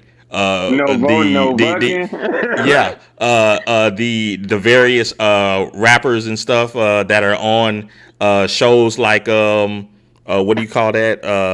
The Breakfast Club and Hot 97. All of those people are just people that they like. Those people don't read either. Yeah, but that's the problem. Like a lot of black people really just like, I used to like Roland Martin until I realized I can't like Roland Martin no more. Just like Boyce Watkins. Like it was one day, like I heard what you were saying. All right, I fuck with you. Then after that, I realized I can't rock with you no more. Cause realistically, you have a problem with yourself. Like self-hate is a weird thing. Because I never believed it because I've never hated myself. But I realized that there are dudes that hate themselves. They will proactively go for policies that will that will actually be to their detriment. It's hard. like a whole bunch of city girls that just voted a certain way because Megan Thee Stallion met with Maxine Waters. That was that wasn't old people. It wasn't. It wasn't. But it was old people that made her move that way. Okay. Well, the money made her move that way. Okay, cool. But let me shift it to the other brothers that's on here, y'all, and we'll come back to you too. E-Black, what's up, fam? What you got? And then we'll move it around. Go, you got it, E-Black. Go ahead, fam. What's going on? I don't really have a lot of time. I gotta take my daughter to dance practice, but I was waiting on your stats. I was waiting for the stats, and I'm still waiting. Hold on, I got you. Wait, give me a second. So E-Black, this is what I'm gonna do. But let me while you looking up the stats, you got it. Go ahead. Go, rock. Yeah, all right. You got it, so I think a lot of times you made a statement saying that the Hispanics are passing us. They're not passing us in education. They're probably outpacing us in home ownership, but they're still not outpacing. They still don't out total us there. Black women make more than Hispanic men. Yes, this is on the Department of Labor. So I understand how goes into the argument of how you feel something is going, but the true ideologies don't really match when you look at the hard data. So what do you say, bro? Say what? I was wondering what state you're staying. I stay in Texas. So E-Black, here we go. E-Black. So I did this before. I'm gonna use this again, and I did it before with So originally something came up last night, and we were talking about I forget what it was. So I looked up the most impoverished places like in the country and just randomly picked like Toledo, Ohio, right? So I picked Toledo, not Toledo, Ohio. Toledo, yeah. So Toledo, Ohio, and then I compared to like another place, but it was the numbers were not big enough because a lot of people don't live in Toledo, but a lot of people live in Cleveland, right? And the majority of people in Toledo is a majority white community, but it's one of the most impoverished, right? So what I did was I took impoverished places and I compared the two. So what I'm telling you is this: when you look at a white neighborhood that's impoverished, just as impoverished or more impoverished than even a black neighborhood, the criminality is much higher in the black neighborhood versus the white. So I'm gonna use this one. You just go my hometown, Macon, right? So Macon, Georgia has more people than Athens. Let me see where we at. So I pardon me, man. I had to so you guys be able to see it. So let me do this. I'm gonna shrink it back down to normal. Hey, fantastic. I know my state is shitty, but please stop. Stop shitting on us. No, right, I'm in Ohio. I'm a Cleveland nigga. All right, so population is this Athens? This is Macon. All right, so population of Macon, they got 91,316, right? All right. You go down to and you look at the crime, right? So what is it? Crime and safety. There we go. Crime and safety. I can just do that shit, right? So crime and safety. So we look at the assaults, all of this stuff, right? Violent crime, especially assault 315, murder 19.7, rape, that robbery, right? Just look at the violent crime and then everything over here. All right, so now let's go to Athens, right? Go to Athens. So Athens has more people, a little bit more people, 30,000 more people in Athens. The fuck, what did I just do? I hate this. 30,000 more people in Athens, right? But it's predominantly white.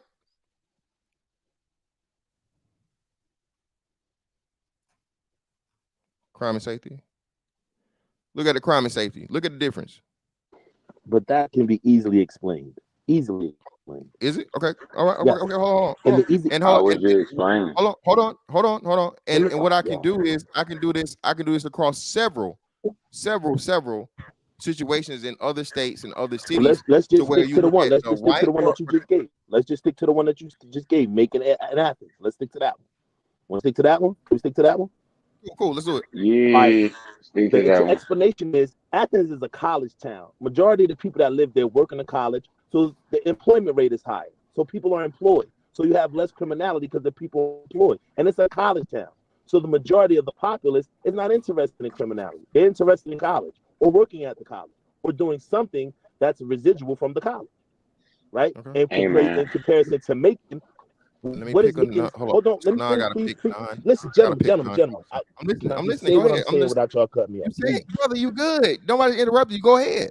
Okay, now in comparison to Macon, what is Macon's like college, like University of Georgia's Athens thing? What is Macon's highest employer? Georgia lit. Come on, brother. What? Georgia who? You say what? I couldn't hear. I'm sorry. That's what I'm asking. What was the question you asked? Oh, my question was, what is the number one employer in Macon, Georgia? What's the highest employer? Like in Athens, the University of Georgia is probably the number one. Hold on. Right? And so what's the one employer? Well, brother, I was trying to let you get your full thing out. but Macon is also a college town, also, brother. Mercer What University large in college Macon. is in Macon? What large university Mercer, is in Macon? brother, don't just machine You gun. ain't making. brother, don't Go a bullshit. couple What miles large up the road, Hold on, bro. stop. Hold on, wait, Oh, brother. man, y'all do this Come on. nonsense. That's why having a No, conversation you with ain't brothers hear is that. Go up the road. Hold on, wait. impossible. Brother, Impossible. it is what it is. I don't need the what's name. Listen. Now, Impossible. first off, the reason why I picked this black ground, that's who Bro, I'm it talking to, don't right? matter Black ground, what you not E pick. black, Just right? answer the question. You don't gotta go. I through all answered the that, question. man. I got it Double talk. highlighted Just for answer you, the bro. questions, bro. You complaining about something that's you keep interrupting me, my You nigga. interrupted me to make a false point. No, you asked the question, nigga, and I did it. But Bro, you said, see, the problem is you didn't answer let me calm anything. down. You said, see, the problem Brother. employer in Macon, bro. Brother, you What is asked the me number two one questions. employer in Macon, Fantastic? It's a simple question. Brother. First off, let me fucking disprove your first point What is about the number one employer in Macon, bro? Come on, black man. ground. Stop with the madness, man. God damn. Black ground. Now, y'all see what black ground is doing? Black ground is doing See exactly what doing. Roland Martin was doing. You always do this. I don't want to mute you, What fam. is the I don't number want to one mute you. I employer let you in go. Macon, Georgia, Black bro? ground, I let you go, black ground. Now let me man, go, bro. Let me Come on, retort, man. brother. We can't play this Let me retort, game, brother. man. Like, Jesus Brother, can you let me Christ, retort on man. my We can platform, have brother? many I don't want to intelligent drop you. I don't want to conversations with mute you, you. brother. I want it to be an actual, fair, balanced conversation. Let me have my time, brother. Let you have yours. You didn't let me have it. You cut me off to say some nonsense. I didn't cut, brother. You asked me a question again, bro. Again, listen. First and foremost, Macon is a college town. Mercer University is there, brother. Mercer University is a penny ass college in comparison to Georgia. Oh wow. Mercer University is a small ass, little ass school in comparison to University of Georgia. Oh, okay. It may be What is the number one employer in Macon? Just answer that question. I'm not asking if there's college. Brother, I don't know. I would imagine it be. I imagine Okay, probably let be me something. finish my point. Let me finish my point. It's gonna be something like it's gonna be something like Geico, brother. I'm trying to answer your question. It's gonna be something like Geico, and on top of Geico, I'm gonna give you an example. you got several I'm gonna give you an example when I'm warehouses like Oh my God, bro. Yeah, bro. The number one employer in Trenton is black ground, brother. I don't want to drop you, man. Yeah, brother. Brother, you you're not letting nobody talk. You asking questions you don't even want niggas to answer. I'm not asking no questions anymore. Well, you didn't even hear the answer. Did you hear the answer? You answered it. You said you don't know. No, I got somebody. Bro, stop. No, stop. You don't know. You got a nigga living right here in Macon, right here now, talking to you. Thank you. What and you want to know? He beat me exactly what I was gonna fucking say. One of the biggest fucking employers for fucking Macon is gonna be fucking Geico. Then after that, gonna be something like YKK. The few factory jobs that's fucking left in Macon, and then what you got? You still got a chicken plant out there or some shit? Purdue, right? We got Purdue, and we got Tyson. Purdue is kind of like in Perry, like. Yeah, and then you got what the Coca-Cola is like right outside of Macon in fucking is that Perry? I think the Coca-Cola moved to Perry, right? But we were just talking about Macon. No, Coca-Cola's still here. Coca-Cola's still here. So that's what I'm saying. So for Macon, it's probably gonna be Geico, YKK, and whichever other factory job you want. Okay, that's the answer. So shout out to Doug Will, man. MacTown, the motherfucking building, man. MacTown, stand up again, bro. What's going on, boy? That's what I'm trying to tell you. Listen, even in E Ground is making black ground. My bad, E Black. I don't want to mix you up. Black ground is making a perfect example, bro. Where these brothers can't have honest fucking conversations, man. For one, you say something, they machine gun, get all fucking loud and emotional and want to overtalk everybody and this and the other. Brother, Macon is a college town. So now when I provide you a fucking college, okay, a school, bro. Hey, bro, tell them. Hey, bro, we got two legit colleges. But that's not really how that works. That's not really how that works, though. Like I will say real quick, if I can, this podcast. Black ground, I actually was with you, but you know what I think is happening is that we get to a point where we be trying to prove points. We be trying Brother, to. I'm not trying to prove any point. What's wrong with you brothers in the manosphere? I'm not even talking to you right now, though. See what I'm saying? Like, why are you talking to me at all? He's trying to help you out. I'm not talking to you. Agreeing with you. You cutting him off. Why you cutting me off, though, dog? Like, what sense does that even make? I ain't did none of that to you. Podcast got it. You got it, bro. I had to drop him down again, bro. You can't even, bro. You got somebody that's actually like supporting you in part of your argument, brother, and you cutting him off. Go ahead, podcast. What I'm saying is this: the conversations are never gonna go well if what we're trying to do is win, right? It's cool to debate, right? But the point of a debate is not to win an argument. The point of the debate is to substantiate your point, right? So and it's his channel, let him rock. The one thing I wanted to say is that you skipped over fantastic the average income. Now you pointed at Athens, but if I remember correctly, I think it was like 40-something thousand. If you scroll up some, I think it was at like. Hold on, let me see. I got you. We'll go. Is it still? Hold on, let me pull. Okay, 126,000. That's the pop. No, it's a population. Hold on, let's go down. Right. Home value, median rent. Yeah. Wait, go back up right there. A little bit more, right there. No, that's rankings. A little bit more. Okay, so it wasn't right there. Now it's down. Hold on, it should be down. Hold on. Here we go. Okay, there you go, right there. Median household income is 43, right? Mm-hmm. Well, in Macon, when you put that up, it was 21. 25. Okay, right, 25.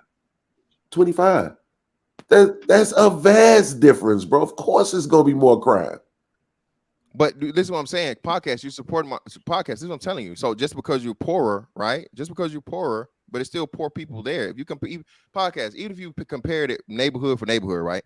You take the poorest of fucking black neighborhoods versus the poorest of white neighborhoods. Who's gonna have the higher crime rate? Podcast. The poor. No, the black people. Say it one more time. If you took the poorest white communities versus the poorest black communities, which is going to have the higher crime rate? So it's going to be black people.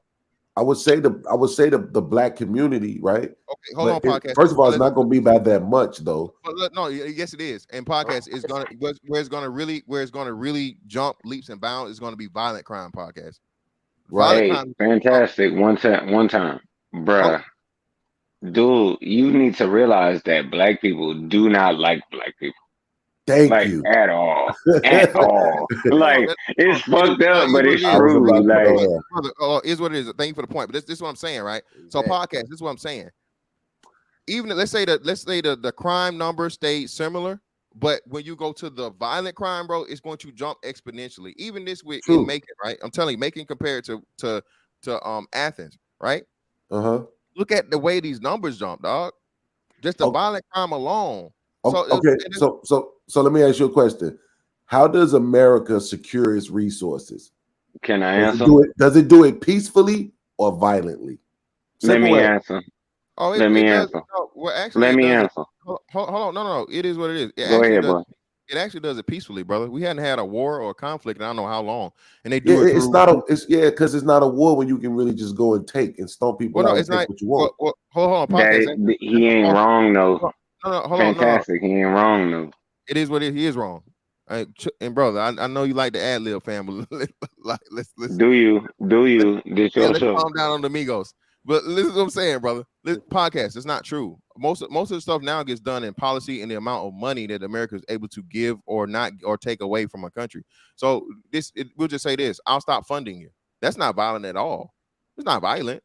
Is it? Yes, it is. And it's manipulative. Yes, it is. But is it violent? No. Violent would be, hey, I'm going to come to your country and I'm going to invade you and take you and overtake you, and then set up shop there and say your country is mine. That'd be. Can violent. I say? So wait a minute. Hey, hold on. One time. Fantastic. I understand what you're saying, but there are different levels of violence. Like I swear, I never understood my gay friends. Like, brother, we ain't spectrums. Hear me out. Let me say it. No, hear me out. Listen, we not about to motherfucking have no rainbow motherfucking brother. No. Yes, it's a poor argument. Anyway. The WWE Rainbow Edition. Yeah, no. So listen, wait a minute. So fantastic.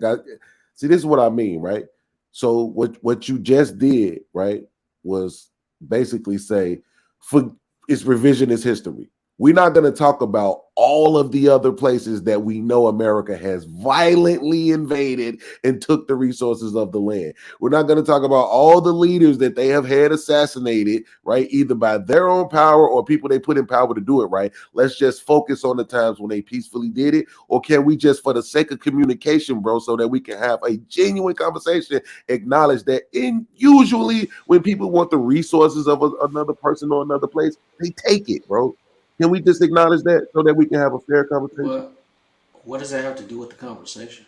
Because what we're talking about now in these poor communities is people fighting over resources. That's what they're doing.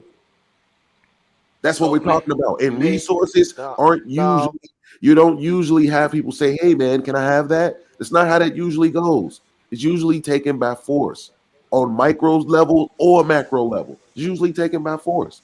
So we understand that. Then when you add in the narrative that the brother was telling you about how black people have been trained, right, to hate other black people. It's not like you hate this person because they have something, right? You just automatically assume something negative about them based on the color of their skin, right? We've all had that programming, bro. I'm not finna sit here and stunt. Like if I'm driving in my car and I see a couple of black dudes dressed the same way that I would be dressed, walking towards my car, that I wouldn't hit my locks. I would. You know what I'm saying? Because I don't know what these niggas is capable of. Why would you hit those locks? Why would you hit those locks though? Why would you hit because them niggas I literally just said that I would hit the lock. Because of how they look and what's perceived with comes with how they look. Because I know damn well. Hey, hold on. I grew up in Cleveland. I know damn well that there are certain niggas that I see sometimes, and I'm like, this might be a problem. Be honest with yourself. Right, you know that's the case. Hey, listen, you leave the club and you know this boy might be a problem. So is you locking your doors when Brad comes around with a sweater vest and cotton dockers on? Or ain't no white boy ever done that to me. Cause them boys be scared of me. Let him finish that question because I want y'all to see how kind of how disingenuous the question is. Go ahead, brother. No, that ain't disingenuous. It is. Go ahead. Don't just answer the question. Are you locking your door when Brad comes around with a sweater vest and cotton dockers on, or is you locking your door when DeAndre or Tyquez come with a damn big ass baggy ass tall tee and fucking baggy dickie? I'm locking my door for DeAndre, bro. Because I know DeAndre. They gonna lock their door when they see somebody that look like them too. So this ain't Breaking Bad, bro. Just let them finish, though. It's okay. This ain't Breaking Bad, bro. Okay, all right, so fellas, just one thing, man. Listen. Hey, brothers. We got to go one at a time so everybody can hear what's being said. I really appreciate everybody's patience. What have you? Hold on. Let me make sure everybody got in here. So hold on. So podcast. All right, make your point, podcast. Well, the thing about what he was just saying is that he changed the outfit of him, right? If I seen a brother in some Dockers and a sweater vest, I wouldn't want to lock my car. You know, I literally said in my statement that if I see a couple of dudes walking towards my car dressed the exact same way I dress, those were the words I used, right? Dressed the exact same way that I dress, I would probably have a propensity to lock my doors. But the point about this is that when you look at the two places that he used, one of them was more people and it was majority white people, right? And they have a higher income threshold. And that's all I was trying to say. You know what? Hold on. About 25,000 is the medium. Like I was saying, that's hold on, super poverty, right? I'm right here. Of course, I'm right here in the trenches. I'm trying not to call you out. Pod, that's my point. Hold on. That's what I was necessary. Wait. Podcast. You gotta let him. He's trying to hold on. Yeah, podcast. He's just trying to explain to you. He's trying to respond because again, he from Macon. So we're trying to tell you. This is somebody that got boots on the ground and actually works in the worst of the worst because he's, you know what I'm saying? He's his occupation, so he knows. That's what he's trying to tell you. Knows what? I just want to finish my sentence and then he can respond. I didn't know you want to finish, brother. My bad. When somebody stops talking, that's when you interject. And I'll go ahead and respond. Yeah. Oh yeah, I need to relax. Go ahead, bro. You got it, bro. No, go ahead, hold on. It's fantastic. This is worse. You need to do a show about this. About niggas who don't know how to have a civil conversation, bro. That they just so ignorant that they can't even civil and letting you before they interject. So go ahead and finish. I got you, podcast. You got it, fam. Go ahead. Go ahead. That's your point. That was the point that I was trying to make. Everybody being respectful. But that's the point I was trying to make when I asked you the question about who was the employer because my point is that it's based off economics. University of Georgia, more affluent, people probably make more money in comparison to the corporations they're making that provide the jobs. And podcast led right to where I was going. That in itself shows you that then you have the poverty line. And we all know below the poverty line, it's a catalyst for criminality. Whether we want to agree with it, it's been studies done. They study us to study the studies, right? Okay, so Blackground. Done to show that. Yeah, right, Blackground. So I got to ask a question again. So I'm going to ask. I'm going to ask you the same question I asked podcast. I got you. Why is it that when you change the race of the individuals in poverty, the crime, especially violent crime, jumps exponentially? All right, I'm explaining that because the white people at least have jobs. Their jobs may not be their minimum wage jobs. Hold on, stop. Wait, I got it. Hold on, Blackground. I got it. Blackground. No. Come on, bro. You can't. Let him say it. Blackground, brother. Blackground, brother, because you're creating a false dichotomy. Talking to y'all. Fantastic. Let him say that, though. This is why I can't do this. You gotta let that nigga say that. Bro, and I gotta drop it, bro. Please, bro. When I'm talking, bro, respectfully, bro, this is my shit. Don't disrespect me on my shit, dog. If I'm talking, I just want to interject, nigga. Shut the hell up and let me damn say something. I let everybody get their shit off, bro, but I'm trying to make a point. This important point. I'm trying to make it that fucking time, bro. I'm not just motherfucking jumping in, brother, every fucking sentence, bro. But when I do say something, have the fucking respect to just pause right there, hold your thought, let me make my point. I will make it very concisely and quickly, then you keep going on, okay? So now I got to make the shit now that I fucking dropped you down because you couldn't be quiet, bro, and let me do it. Listen, don't add shit to it, my nigga. Stop doing that.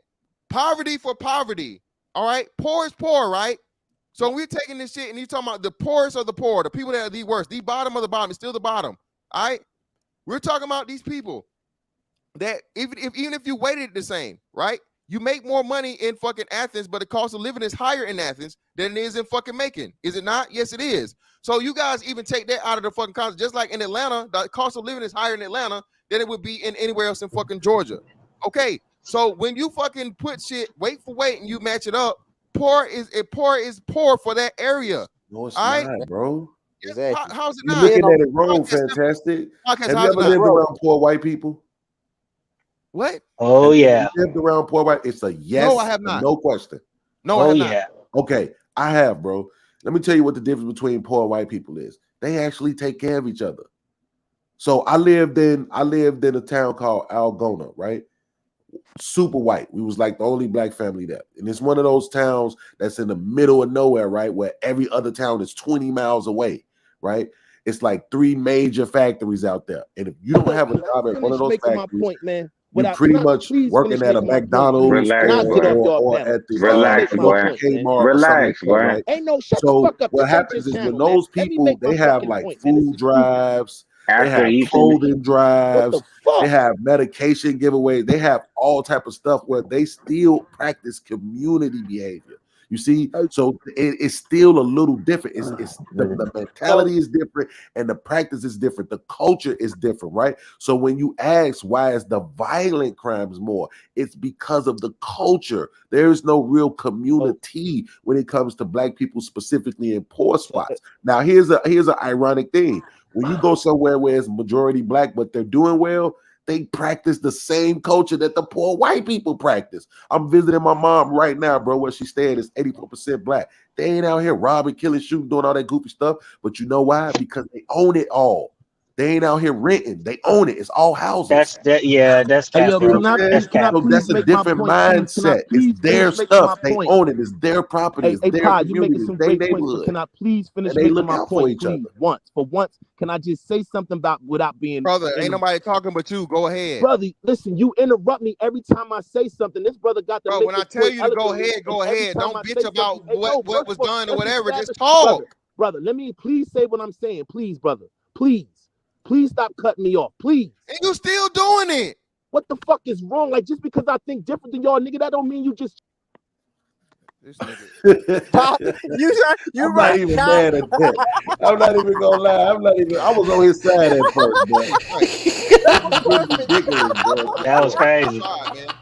That was crazy. Just Hey, can I ask a question? Can I ask a question real quick? Yeah, go ahead. If poverty is correlated to crime, then how do you explain PG County, which is one of the wealthiest black counties in this country, with the second highest crime rate in Maryland? Wow. I'm gonna go on mute. That's crazy. Boom. Free zone, Lou. So again, yo, that's crazy. So podcast, brother, and shout out to Jessica X. Jessica, this is what I was trying to say, right? So Jessica X made the point, and the same similar point that podcast is trying to make. Even when you have the situation where $20,000 higher a year, right? Even Atlanta, right? What I'm trying to tell you, in which is that's why I say you have to weight it. Even if the poor in wherever city is, let's say 5K, 10K more, that's still the poor for that area. Okay, it's still the poor for the area, still the bottom of the bottom for that area. The dollar amount is irrelevant. What we're talking about here is the mentality. And fucking Free Zone Lou just gave me the fucking bomb that I needed. What I'm trying to tell y'all is this: niggas operate different. It has nothing to do with fucking poverty. It has to do everything with mentality. Okay? When you take white people and they're poor and they're whatever, they don't kill each other the same. They don't grape each other the same. They don't rob each other the same. But with niggas, even like he said, the second highest in the state of Maryland. Okay, second highest, bro. What other city is in Maryland? Major fucking city. PG County. What PG County is? What PG County is not. What's Baltimore? Baltimore's not PG County. Not a city, right? Washington D.C.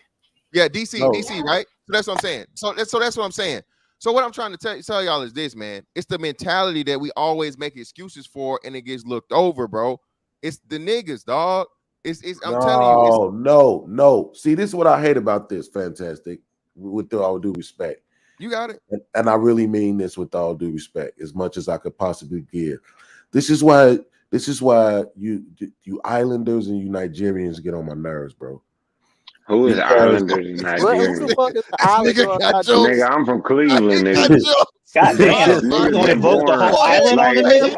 I'm a native. What are you talking about? Everybody been born here. Everybody been born here. But wait, hold on, though. But wait, hold on, though, right? I said was this is what happens, bro. This Everybody on the panel ain't second generation Nigerian, nigga. Like, man, I got we you. all Man, from here. This part too, the uneducated part. But this is the thing, though, right? Because what you're saying, here's the thing that I hate about what you're saying. What you're saying is actually true, right? The problem is the only thing that Haitians, Dominicans, Colombians, Nigerians, all y'all ever want to talk about is the behavior that you see. Stop saying y'all. Say them. Incited the behavior. You don't want to talk about what provoked the behavior. You don't want to talk about what caused the behavior. You just want to point and say, there go them niggas, right? Because as soon as somebody starts saying why the behavior exists, then it's like, oh, no, don't talk about white zaddy. Because realistically, don't be a victim, Olympian. Right? Podcast, this is my question. Then Blackground, we will go to you, brother, and when I go to you, brother, please stay, and nobody will interrupt you. You got the flow yourself, brother. Nobody will interrupt you, nothing. All right, so podcast, this is what we saying. Podcast. Yeah. Does the rhyme or reason matter when everybody else that comes, those same people you talk about, right? The Haitians, the Africans, the immigrants, those people come here with less than black people, right? Less than. You would agree, you agree to that premise, right? Yes. Far worse off, right? They come here with far worse off, but end up doing better. Why would you care about the rhyme or reason? Okay. How is the rhyme? Hold on. If they came from worse, if they came from worse situations, been dropped down into the same situation that you are, right? They're poorer than you. They have less opportunities than you. Hell, they don't even know the language like you, or the curriculum, or able to get the education. All these different things. They have to come here, all right, and adapt to your natural environment, and they outperform you. Does the fucking why even matter? Yes. How? And so I'm gonna explain it. Can you do me one favor when I explain this though? Can you try your best not to gaslight? I'll tell you why.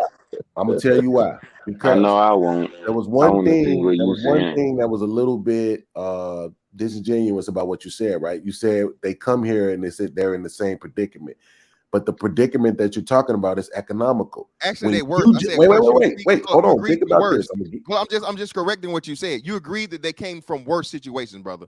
Not the same, worse. No. I was just saying, okay, because I didn't want to interrupt you. I want to let you get through with it. I don't agree that they come from worse situations. That's why I stopped and asked you the question for real. So you don't think it? You're right, though. I don't think. This is what I'm saying. What you're telling black people, right, is that the rhyme or reason don't matter. So whatever situation they leaving from don't matter either, right? But this is what you said. They're coming over here, you saying they being dropped in the same situation, right? But that situation that you're talking about is economical. But at the same time, they being dropped. No, bro, come on, man. Please, bro. How much? How much, bro? How much, bro? Just give me a number. How much? No. We don't do it over here, fam. We don't do it over here. Come on. You got so this is what I'm saying. So this is what I'm saying, right? But what you're saying is that the economical reason doesn't matter to black people over here, right? That it's a mindset, right? So what you're acknowledging by saying that is when you drop the Nigerian, the Colombian, the Haitian, the whatever over here, right? They don't have the same mindset. They're not scarred by the historical tyrannical abuse to black people in America. So they're not coming over here with that. They don't have to deal with that. They come right over here knowing that America is Shangri-La, and they can come over here and they can just get what they got going on because it hasn't been done to them specifically. Right. So they don't even have an experience with it. They don't have a history with it. We're still dealing with the trauma, the passed down trauma effects of what has been happening to black people in America, right? For a long time. I'm not even talking about slavery. I'm just talking about anything, Jim Crow, right? Racism, so that's the difference, is that you yourself acknowledge that it's not the economics, but a mindset. So those people who come over here, they don't have the mindset because they haven't been my boy, when you gonna let that shit go? Them niggas ain't got no goodwill for it. Hold on. No, stop, bro. I gotta say this, and then we go into Blackground. Now, podcast. Did you watch it from the beginning? Were you watching the stream from the beginning, brother? I came in when you was reviewing the video of Roland Martin and the other guy. Okay, did you hear the other guy tell you the circumstances which he came from? About him being a refugee? No, but I heard you when you were highlighting and saying that he chose let me run this. So let me help you out, bro. So let me help you out. So again, bro, you living here in the United States of America, which is arguably one of the best, if not the best, economical fucking countries in the fucking country, bro. Literally in the world. In the world. No, for all. For all. I'm talking. Hold on, now Blackground, you doing what you claim you don't want done to you, but all right, let's just chill. I promise you, it's coming to you next. Fantastic, so right? The money, just here alone, bro. The reason why everybody wants to come here, brother. This man was a refugee. Okay, he was a transplant. He stayed in another country, 2 different countries for I don't know how many years. Finally got here. He was a welfare recipient. He said it. All right, this is the foreign guy. The captain now. First language. Brother, I'm trying not to drop you. Please, just no. That's not me, brother. That's your homeboy. I know it's not you. I know it's not you. I know it's not you. I know who it is, but just chill. So this is what I'm saying, bro. A person that doesn't even know English as their first language, okay? Refugee, war-torn fucking country. You mean to tell me some shit from slavery which none of you niggas have even experienced, okay? You've never even seen not chain nor field. You hadn't picked nothing. You hadn't massa. You don't know what a massa is other than a motherfucking book. A person that came from a literal war-torn country, bro, dodging motherfucking bombs over Baghdad and shit, okay? Come here to this country.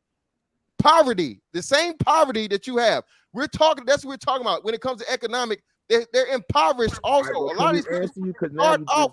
Can we answer you? Bro, hold on. A lot of these people start off impoverished. This man told you a story, all right? But what do you decide to do? You make a conscious decision to say, okay, I'm not going to be a victim of my fucking childhood situation, and I'm going to make something of myself. I'm going to be better. This bullshit about motherfucking the racism and the slavery and the Jim Crow is bullshit, bro.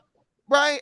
Ain't none of that shit fucking with me right now. Can I answer the question now, please, bro? You giving a dialogue now, bro, at this point. Nigga, this my shit. You see how niggas do? Niggas want to come in your house and tell you how to But it's economic though. It's on you, man. Go ahead. The brother asked you nicely not to gaslight him. You said him on a bonfire, bro. Like real talk. Yeah, he did, didn't he? Because I literally said I literally said not slavery. He set you on a bonfire podcast.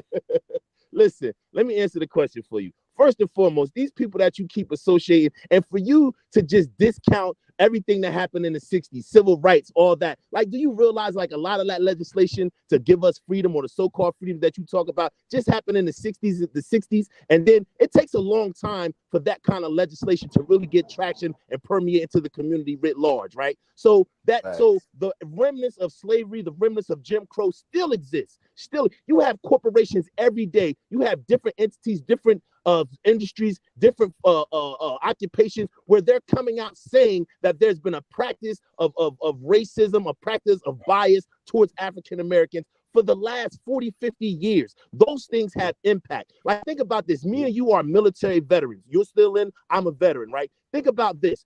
Black veterans that came home from World War II didn't get the same thing that white veterans got, right? So they had to wait years. So that wealth and all that education and everything that the white veterans got, the black veterans didn't get. So we never really had the same starting point as anybody. Now, when you talk about an Iranian refugee or a Haitian refugee, just like Podcast said, their cultural and history is not tied to the white and black racial division that exists in this country. And for you to sit here and act like racism doesn't exist, nobody is playing the victim role. We're all successful in our own right. What we're saying is racism still exists, bias still exists, and because those things still exist, certain black communities, certain communities in urban areas, they take the brunt of that, right? The problem with it is it's jobs, it's commerce, it's the economy. Like where I live at in Trenton, we got a bridge that say Trenton makes the world takes. Our parents always tell us stories about how you could lose a job at 11 o'clock in the morning and have another one by 2 o'clock. Those times are not now.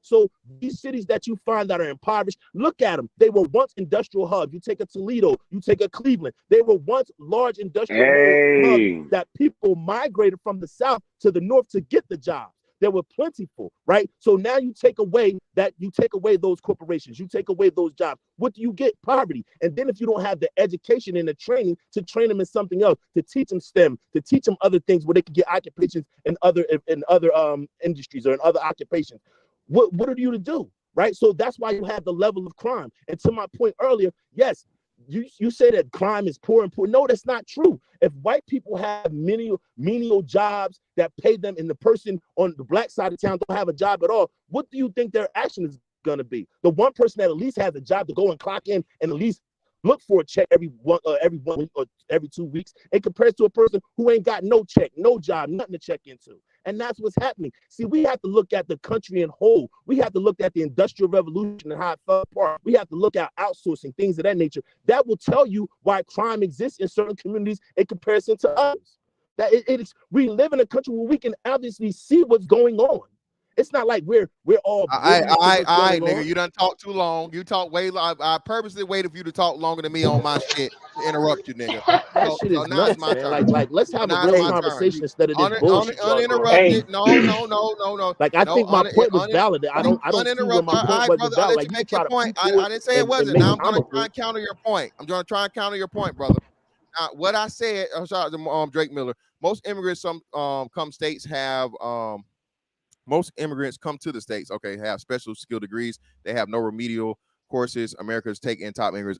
Drake Miller, that is a falsity, brother. That's been disproven that's so false. Time after time after time. The majority of people that come here are not the talented 10th, brother. That's the reason why it's not enough of them. You mean to tell me let's even just say 51% of the people that come here? No, brother, they're not. 51% of the people here aren't doctors, lawyers, they're trying to recruit more smart people. So you're right. Yeah, bro. Right. They trying to recruit. They're trying to go out and get more because they're not getting enough to fulfill what they're looking for. That's what I'm talking about. They have to recruit those people, bro. Those people get to jump ahead of the line. Most of the immigrants that come here don't come here with a they don't. They're not. But you understand why people assume that, though, right? Because hold up, podcast. I actually do, because you know what? It's another excuse that niggas use for being mediocre. No, I don't think black want to work that hard. You asked me the question. Let me answer it. Hold on. You asked me the question. You let me answer it, brother. I know y'all heard the story about the young boy that's 9 years old, man, that just graduated high school and he finna start college. What was he? He's African American. He's not. No, he's Nigerian. He's Nigerian, brother. Was he born here? Was he born here? No, bro. Was he born here? It don't matter. he's If he was born Nigerian. here, he ain't He's Nigerian. He was But American. Bro, but he's wait, Nigerian. His that gets mom away and from the dad is question Nigerian. though. I That can't, man. gets away Hold on, from the question, let me read this. Fam. Hold on, let me read These this super niggas chat. think like Jesus Christ, y'all, bro, nigga, and wonder why they don't respect Black But Americans. see, this goes back to their culture, Hold though. on, brother, I'm reading the money, Fantastic. brother. This is money. That Come goes on now, back Black to their Brown. I gotta culture. respect the people and their money. mute Come that on nigga, now. dog. SMH, Say it all again? they see is Oh, my people bad, my who bad. constantly make excuses and aren't taking advantage of opportunities available to them from them to effing day, bro. Yeah, exactly. From start, bro. You have the advantage, bro, of being born here. Anyway, going back to what I was saying. Listen, bro, these other people go through shit far more fucking traumatic than slavery. Slavery is history. Slavery is the past. No, they Nigga, do not. hold on. How many AK-47s have you had to dodge today? Well, not today, but in the grenades? past, I Hold dodged a on. lot. Hold on. How many grenades, nigga, have motherfucking came through your window? That All right. Iranian dude didn't dodge none of that.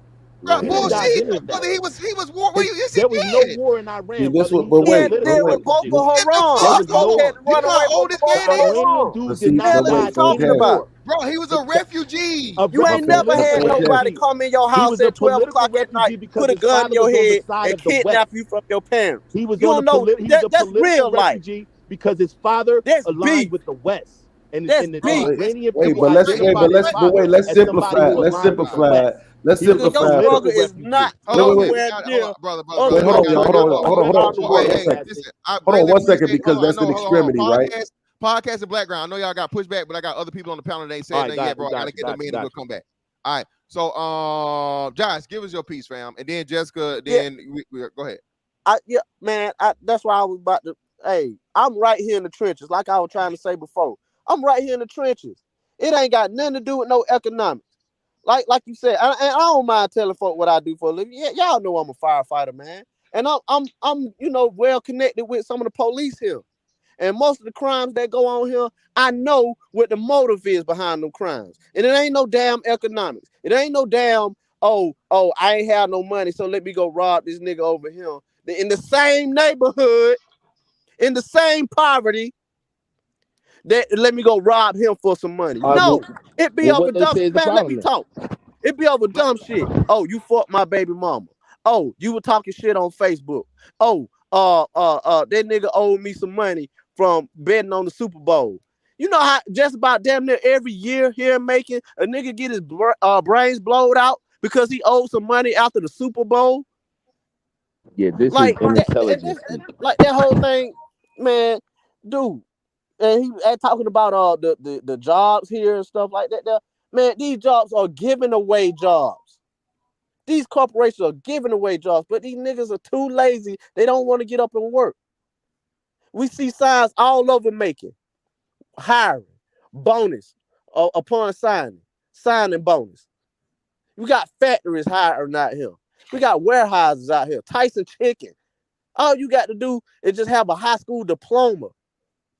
Nigga, a basic high school diploma. And you can get a job making damn, what, $15, $17 an hour in some places. It ain't got nothing to do with no economics. It's the nigga mentality. I'm right here in it. I can tell you what's going on. I can tell you what's the motive behind a lot of this shit. It ain't no, oh, the white man won't give me no job, so let me go kill a nigga. If it was so much as economics, why you would go outside of your neighborhood and commit the crime and get the money if you robbing somebody? Niggas rob inside the hood. Rob the same niggas that's in the same damn position as them. This shit ain't got nothing to do with no economics and no slavery. It's just dumb niggas. Oh, I can't take you niggas, bro. You ain't, and that's cool. That's cool. Yeah. That's cool. But then, like you said, you up there, y'all up here talking about being successful and all that, and all, and the black community need to come together. But I don't see y'all taking the phones out your kids' hands if it's so much as the white corporation's fault. You're not taking the Facebook. You're not deleting the Facebook app off your kids' tablet. You're not deleting the TikTok, because I see numerous of kids damn doing TikTok dance in front of their tablets, in front of their phones, doing TikTok dance. Come on. Okay, I'm not trying to cut you off. I just want to ask you one question. I just want to ask you one question. I just want to ask you one question while you talk. Hellcats. Wait, look, I just want to ask you one question while you talk. The things that you're saying right now, who on this panel accused any of those people or said any of those things right now that you saying it's not? On this panel right here, who said any of that? It's okay to say nobody and that you're speaking to a whole nother, you're speaking to some shit in your head. It's okay to say that. I promise you, nobody's gonna judge you because we all make the mistake of doing it. But I think in this moment, you should just acknowledge that. This is what I mean by gaslighting. If I say, yo, this happened to me. If I say, yo, I was walking and I tripped over something, and you say, man, you can't blame the white people for tripping over nothing. I never said that.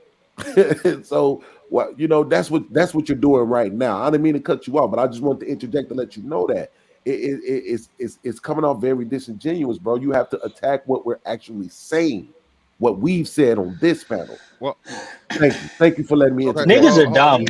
Okay, so hold on.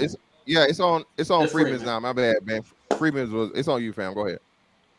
Hey, okay, so we were talking earlier about have Hispanics pass blacks? Yes, right. Period. It's not even close. Let me share my screen real quick. Oh, you okay? My bad. Let me take mine down there. All right, so here are the numbers for the United States. Non-Hispanic black 14.05%. Dang, it actually went down.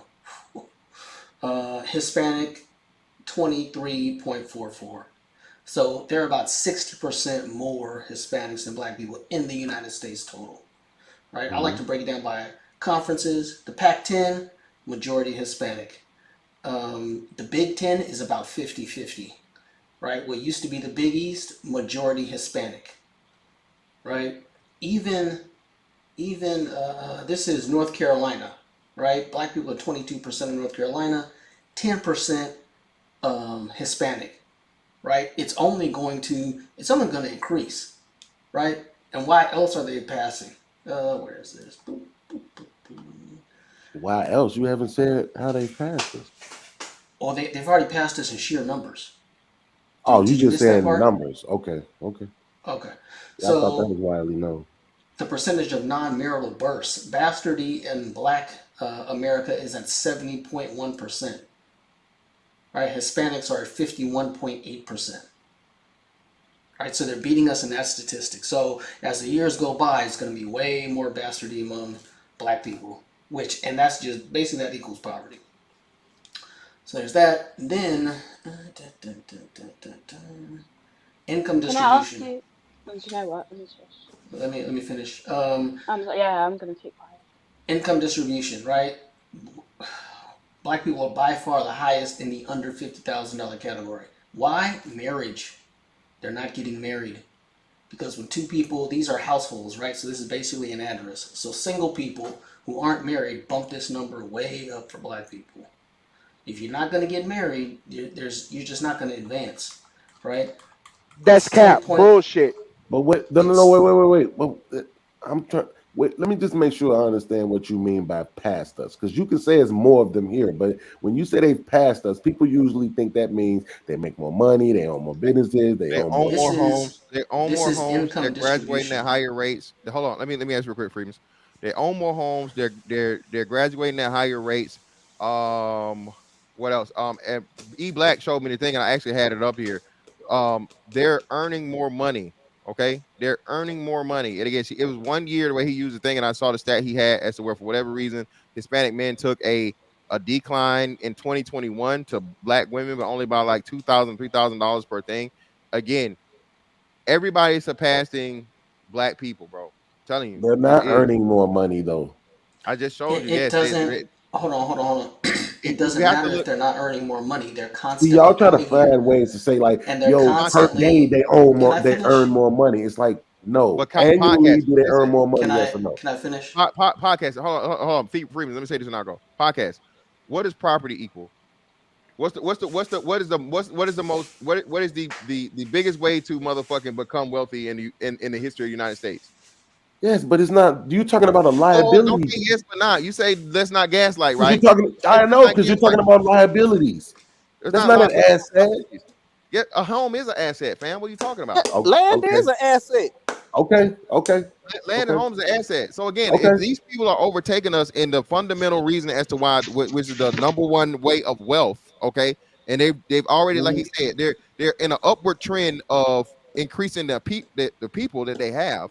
So we're stagnant or we're decreasing, right? We don't have any people. We aren't increasing our people, and we aren't increasing property value. If you just follow that trend alone, bro, they're going to outperform us over time as time progresses. They're already getting more degrees and all these different things too. That's what I'm trying to tell you, at a higher percentage and they, at a much fucking faster rate than what we did. So this is what I'm trying to say, podcast. I mean, brother, why are we trying to hold on to, oh, they're not doing better than us? What is that when I'm showing you the stuff that does versus trying to compete and improve and say, okay, well, we just need to get better and we need to fucking not even just catch up but surpass The them. answer to your question of it's not about us holding on to it. It's, bro, right now, if I said to you that black women annually earn more money than black men, what would you say? That's not true. Okay, so that's all we're doing. It's not about holding on to anything. It's simply saying, brother, you're incorrect. Okay, right? Whether you look at it weekly, whether you look at it from a weekly basis or from an annually basis, Mexican people in general do not earn more. Mexican men, I'm saying, do not earn more than black men. That's just false. So No, it's not not black about men. holding on to something or trying to I make it like said we're black. better Hold than on. them. I said, hold on, but podcast. I specifically said it because E Black used that as a thing to say that E Black used that. E Black said that black women were earning more than Hispanic men. That I stuck at that point. Not No, you're according to right my about black research. men That's not earning true. more than Hispanic women. So I specifically talking to what E Black said and the thing he Oh has. yeah, But go ahead. not according to my research. I'll Fantastic. be honest. That's not according No, to my this is research. this is another problem that needs to be sort of explored. Black people have an issue with like projections. We know everything about the past, Yeah. but we can't seem to make accurate projections about the Yeah, future. trend. Yeah, that's what I'm saying. Trending and projecting, bro. Like if you have Yep. people that are increasing in people and they're already doing these things that lead towards wealth, I mean, it's just that's what I'm saying, man. But well, my Freeman's out. My Again, bad, you're brother. not wrong. This is why I Let me said let earlier, Freeman's. fantastic. You're not Let me let wrong on Freeman's. what you're saying, right? Let me Hold on, well, real hold on. quick. Let me let Freeman's finish, man, and then Oh we'll yeah, come yeah, to yeah. you. You're right. You're right. Whatever. You're right. You're Then it's right. on just- Okay, Go ahead. so this is the income distribution of households by race, right? So you see how black people are much higher in under $50,000 category, right? So the distribution of wealth by Hispanics is 44% here. That's 9 points less. That means those other people are now in these higher categories, right? When you have a higher marriage rate, this is what happens. You put two incomes in one household, you move up this ladder. If you're not going to get married, this is not going to change positively for black people. Just isn't. So that's one. And where did I go? And what is going to increase is political power. So here's the demographics of Houston, right? 44% of Houston is Latino, right? But they haven't even begun to exert that yet. This is the city council, right? This is 16 people total, right? So Latino should be at least 7 seats. At least 7 seats. They're only like 3. Cisneros, we'll count that one. Gallegos. Oh, only Cisneros and Gallegos. Only 2. So they're underrepresented, right? They're underrepresented. So, and that's the same thing with Dallas, right? So these trend lines are only going to increase. More political power, right? Greater numbers, and they're moving up the chain faster. You can have a single statistic of, do black men make more money? Fine, right? But you're going to be the vast minority making more money. And also, the part of that lower income is that there is a constant influx of new low-wage people. It just doesn't stop, right? The illegal immigration simply doesn't stop. It's always a greater and greater percentage. So statistically speaking, over time, they're going to have a lower rate, right? Even though you see these numbers increasing. And so what I did was with this map is I plotted out Spanish language radio stations. So even in the South, right, you have all these Spanish language radio stations because they're here, right? You may not see it, right? Even in the South, you may not see it, but they're here and they're growing. Just like I said, North Carolina is already 10%. So there are about 50% of black people there. So all of these trends only go one way, right? They only go one way. Hey Freeman, you know So what's crazy about that radio station thing? Well, hold on. Listen, if you riding in the middle of nowhere, like farm country where like there's only white people around, you're not gonna hear like your black radio station, the Hot 9, whatever, Power, whatever. You're not gonna hear none of that, right? But you will hear all the Latino radio music like stations. It's wild. You be out in the middle of farm country and they got their music is out there. Your music ain't out there. Nobody want to hear that shit. But you listen to the Mexican, the gringo music is That's out not there. the reason why, bro. The reason why it's like that is I because didn't the even say a Mexicans reason. What do mostly you work on mean? the farms. I didn't say a reason why. I just said what is. That's because they're out there. Yeah, but hold on. We got That to is keep. why- Hold on. Let me go. Hold on. Let me go to. It's on Jessica. Go ahead, Jessica. It's on you. So the first thing, can you hear me well? Yeah, you good. Okay, so the first thing I was going to say is when you're comparing Macon to Athens, that's a bad comparison. It's a bad comparison because one is living in poverty and the other one isn't. I get what you're saying that that's the lowest earners in that town, but if I earn 100K a year and I live in a town full of seven-figure earners, that doesn't mean I'm living in poverty, right? So they were bad examples to show even from the jump. But even in those examples, when we're talking about violent crime, black people were the most into, but white people were the most into, right? Despite them having an extra 20,000 a year in income, they still, when it came to the R word and assault, theirs was still way higher, way higher. Black people were higher for the other two. Yeah. Wait, no. Of course, they don't want to Yeah. talk about that though because they don't apply to black people. Yeah, they were. So it's a bad example. And then when we're talking about the immigrants and saying, well, immigrants come over and do good, well, even though you're going to say technically by American standards, those people are living in poverty, when you go back to their actual countries, the vast majority of immigrants are not coming from poverty. So it's poverty by American standards, but we know how the American dollar travels. When you go over there, they're actually living pretty good lives. These aren't the poor people over in their country. The poor people never make it over to the UK. They never make it over to America. So when you're talking about the difference in mentality, you're not having people that grew up in poverty. And we can show these stories. And I don't like the lottery stories, right? About this 1 in a million person who managed to overcome their obstacles. Therefore, everyone else should be able to do Right. exactly the same. Like, it's disingenuous to even put that forward in the first place. It's not going to be that easy for most people. Mhm. So to compare it, and it's just like the white man doesn't do this and the white man doesn't do that. Yeah, they do. Look at this. Look at the stats. We saw the violence. Hold Look on. at the Wait, assault. I got it. Hold on, Jessica. I got it Like right they here. never So watched this is Game of Athens, Thrones. right? And yeah, hold on. Wait. Hold on. I got Athens, right? So Athens was greater in grape. So Athens has more grapes, right? But look at the murder. Look at murder. All right. Mm-hmm. Robbery. But then too, it goes in what you're saying now. It's contextual, right? Because that's going to be high because of what? Well, hold on. Let's go back to Macon.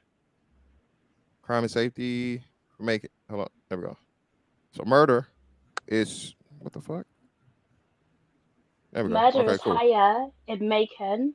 Robbery and is robbery higher. is higher in Macon. Grape. But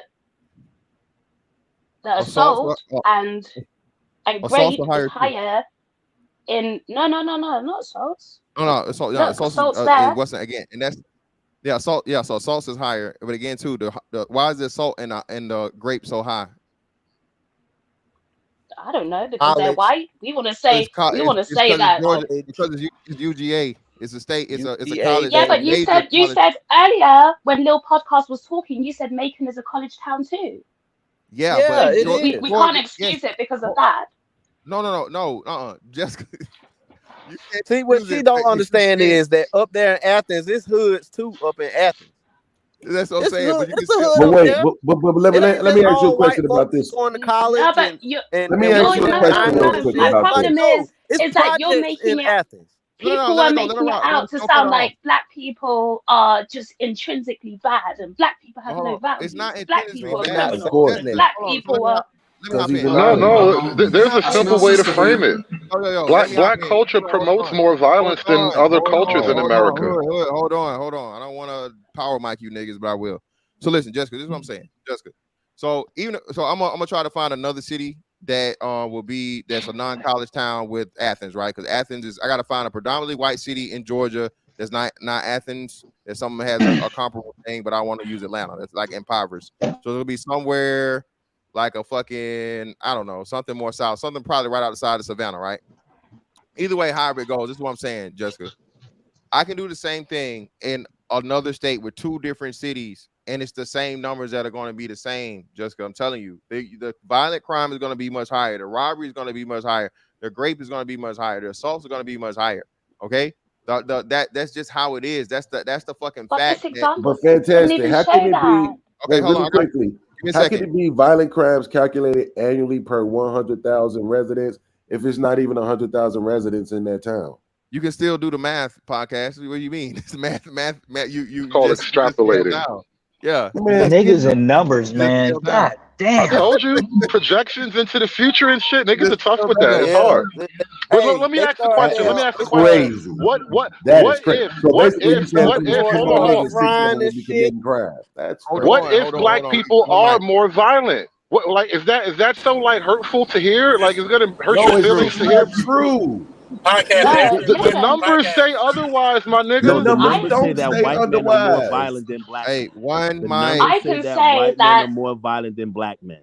FBI if we look, statistics show that white men commit a higher violent crime rate than black men. FBI No, they, statistics. bro. FBI FBI statistics. statistics had, Look it up, my You're brother. not Look FBI. it reading up. that Hold right. on. Look it That's up. not. Yeah, Look it hold up. on, brother. Y'all That's I not know snap true. you're people. That's not not reading true. that right. Yeah, Look it's it up. not true. Y'all But we never snap going. Hold people. on. Let Look it Jessica up. finish her thought. Jessica, it's on you. Go ahead. so if you look overall, you can say yes, black people commit more crime. But my issue is more, why do black people commit more crime?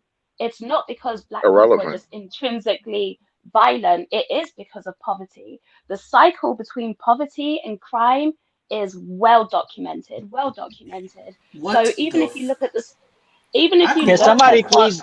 what Stop I cutting her think it off. was Friedman's Journal was pulling up earlier, and he's talking about the amount of the household median income, right? And households where people are married, they have a higher median income, the kids are going to have a higher quality of life. Now, we know in the Black community, single motherhood is an issue. Single motherhood goes hand in hand with poverty. Poverty goes hand in hand with crime and bad outcomes. So it's not that black people are just bad, because that's really what the argument is. It's like it's not poverty, it's just that you guys are nutters, right? It's the poverty that is the cause. So you look at the root cause of the poverty, it's single parent households. So that's where the root of It's the not issue is. single parent Not that households. It's a lack it of job and is. opportunities in communities. It has nothing to No, do that's with an single parent excuse. households. In these communities where you find high crime, you don't find commerce, you don't find industry. You find broken cities with minimal jobs. The people got to go get jobs 2 and 3 hours outside of their community to be employed. That's what you find. So it's not All Fantastic. single right. Bro, motherhood. What you find is hold on, hold the on. inability for That's a people to great get point that he livable about to jobs tell and us to livable go. wages so that they can live comfortable lives and not commit crime. That's The what white you Fantastic. man find. got to Okay, give them we work. It has know Bro, nothing to no do with because single Right. motherhood. black men and black women earn more than Hispanic people, And but not in Hispanic poor people communities, still, they don't. but Not in poor Hispanic communities, they people don't. still commit Those less numbers that you crime. speak of is based on They middle still income commit families less and middle crime. class families. It does So not. you Well, can't could say Not it's a could lack of I jobs or a lack of money. See? there Yeah. is well could I no pose jobs in our a communities, question Jessica. There is no. to There is Jessica no on that job. one? There is no industry. We used to be an But hold on, industrial nation. We are no brother. longer an industrial Background. nation. Background. Hold on. If Hold on. And the SKC, I'm gonna come to you after your point. But Jessica, you see what I'm saying? Jessica, you make my point in defending your point from him. Like you said, right? We know Hispanic people make less than black people across the board, right? Combined men and women that black people earn more than Hispanics, correct? Mm-hmm. All right. So which mean what? They have a higher poverty rate and they have a more of a poverty level than black people, correct? No. So you have to understand the difference, right? So when we look at the earnings individually of men and women, black men and black women both out earn Hispanics. But because Hispanics are more married, when we look at their households, the households overall have more money because there's two incomes coming together There you versus go. one. But it's not just more than two incomes. They have Well, hold on, Black Ground. Down the road here from our station, full of Mexicans. And they don't have a high marriage rate. They're just No. They do have a higher marriage rate. No, they do not. Niggas. Goddamn. Now, like I said, Jessica is right. But Jessica, you know how you were right? You still prove my point, Jessica? Jessica, we're equally impoverished at 19.5% according to Google. So being that we still are equally as impoverished, even with Hispanics having two households, we still take up the same amount of poverty, Jessica. And still, like you said, it still stands. Fucking Hispanics commit way less crime, even though at the same time, like Freeman's pointing out, they have a greater population. So Hispanics have a greater population. Okay, they make less money, which means they're poorer. They account for the same amount of poverty in the U.S., yet they commit less crime. Do y'all live around? Are you insane? Real quick. What are you saying? I just get hold of stop. Do y'all live around a lot of numbers? It's just a question, bro. Niggas hate numbers, bro. Wait. Hold on. It's just a question. Oh, wait, stop, brother. How can you ask me if I'm insane when I just gave you all the brother, numbers? Do you live around a lot of Hispanic people? It's a question, brother. Do you live around a lot of Hispanic people? That's irrelevant. It has a lot to do with it because I live around a lot of Hispanic people, I can answer and they that. commit the I can same answer amount that. of crime as I the can black answer people. that. Bullshit. He said, my personal experiences damns your facts. Here are your statistics. My personal experience trumps all of those statistics. I was in a Spanish neighborhood all day today. They got money over there. It's a trailer park right down the road from my fire station, right here today, full of Mexicans. Full of Mexicans. But Jessica, you actually made Fantastic's point when you brought up and Freeman's point when you brought up the thing about marriage, because overall, what Freeman was saying was, well, the question that needs to be posed to you is this: does poverty create marriage? The single motherhood. The single motherhood create more crime? Yes. Yep. Yes. Okay, so is crime making single motherhood? Single motherhood don't make crime. No, I'm asking Jessica, bro. Could you just chill? No, Jessica, does crime does somebody got to push back on good grief, man? Could you just relax for just a second? Crime creates single mothers. Yes. Crime creates. So you're saying so you're saying that crime is the I would say the impetus in, I would say, in Black America as to why there are single mothers. Yes. No. Yes. I never said that. No. I'm saying that as a Black American living in a Black America, yes. Is it the primary reason why you have a lot of single mothers? Because a lot of guys are in jail. Right. So that's the whole point. That's the whole point. So the difference between they would say the Latin community and Black America would be the culture of family unions. I agree with you. Listen, I acknowledge that there's a problem in the Black community, in that the Black community glorifies poverty, right? It glorifies why don't we just be honest about it? Black culture glorifies crime. What is criminality? Yes. Criminality. What is Black culture? Your guys are Black. Tell me what Black culture is, SKC. You Black as hell. But the reason I say poverty is how do you know? I may be white. So it goes hand in hand. Hold on. Let me read these super chats. We'll get back to it. So hold on. Background, fam. Tell me what Black culture is over talking niggas on the panel. That's Black culture. Ain't nobody over talking. Y'all like these goofy ass people. These niggas denigrate Black. Hard-earned money. I'm trying to read it. Cool. This shit ain't. brother. Jesus Christ, I gotta drop this nigga again.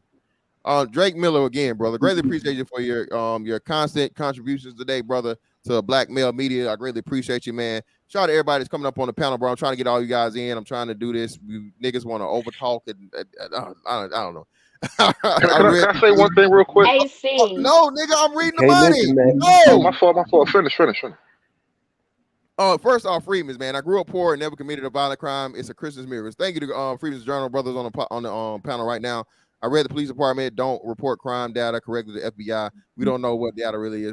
Drake, come on, brother. Don't do that, brother. Don't do See that. what I mean? Wait, thank you for proving my point, Fantastic. Jesus Christ. When somebody tells you something that's absolutely true, you want to deny it, and that's okay. But crazy hold to on, me. podcast. I can say the same podcast. I can say the same for Black people too, dog. It's plenty of crimes that don't What's- get reported. What are we doing? Exactly. But that's what I'm saying. So still, why would the white man? So hold on. So why would the white man lie and say that? So y'all brought up FBI statistics, right? You brought FBI statistics, right? I think somebody brought it up. Who creates the most grapes? Who commits the most grapes? Podcast. White people. Why would the white man be honest about that? That's not the point. The point that he's It is saying the is point. that, bro, It it's not. literally is. No, it's not. Fantastic. Oh, Wait, yeah, it's not. fantastic. Let me tell you why. Fantastic. Wait, Is that by raw count or per capita? They literally raw do number this. or per They're capita? literally doing this. It does matter when you're outnumbered 30 times. It does matter. When you're that severely outnumbered, brother, it's both. Either way it goes, it's going to be both. It's both. Fantastic. No, This no, what you no. missing. It's not This what both you missing. though. It's not. Yes, it is. I don't know that it's both. I don't know that it's This- both. I'm telling you that it's Wait, both. Fantastic. Look, two things real quick. This is literally what Black conservative douchebags argue on the internet all day long.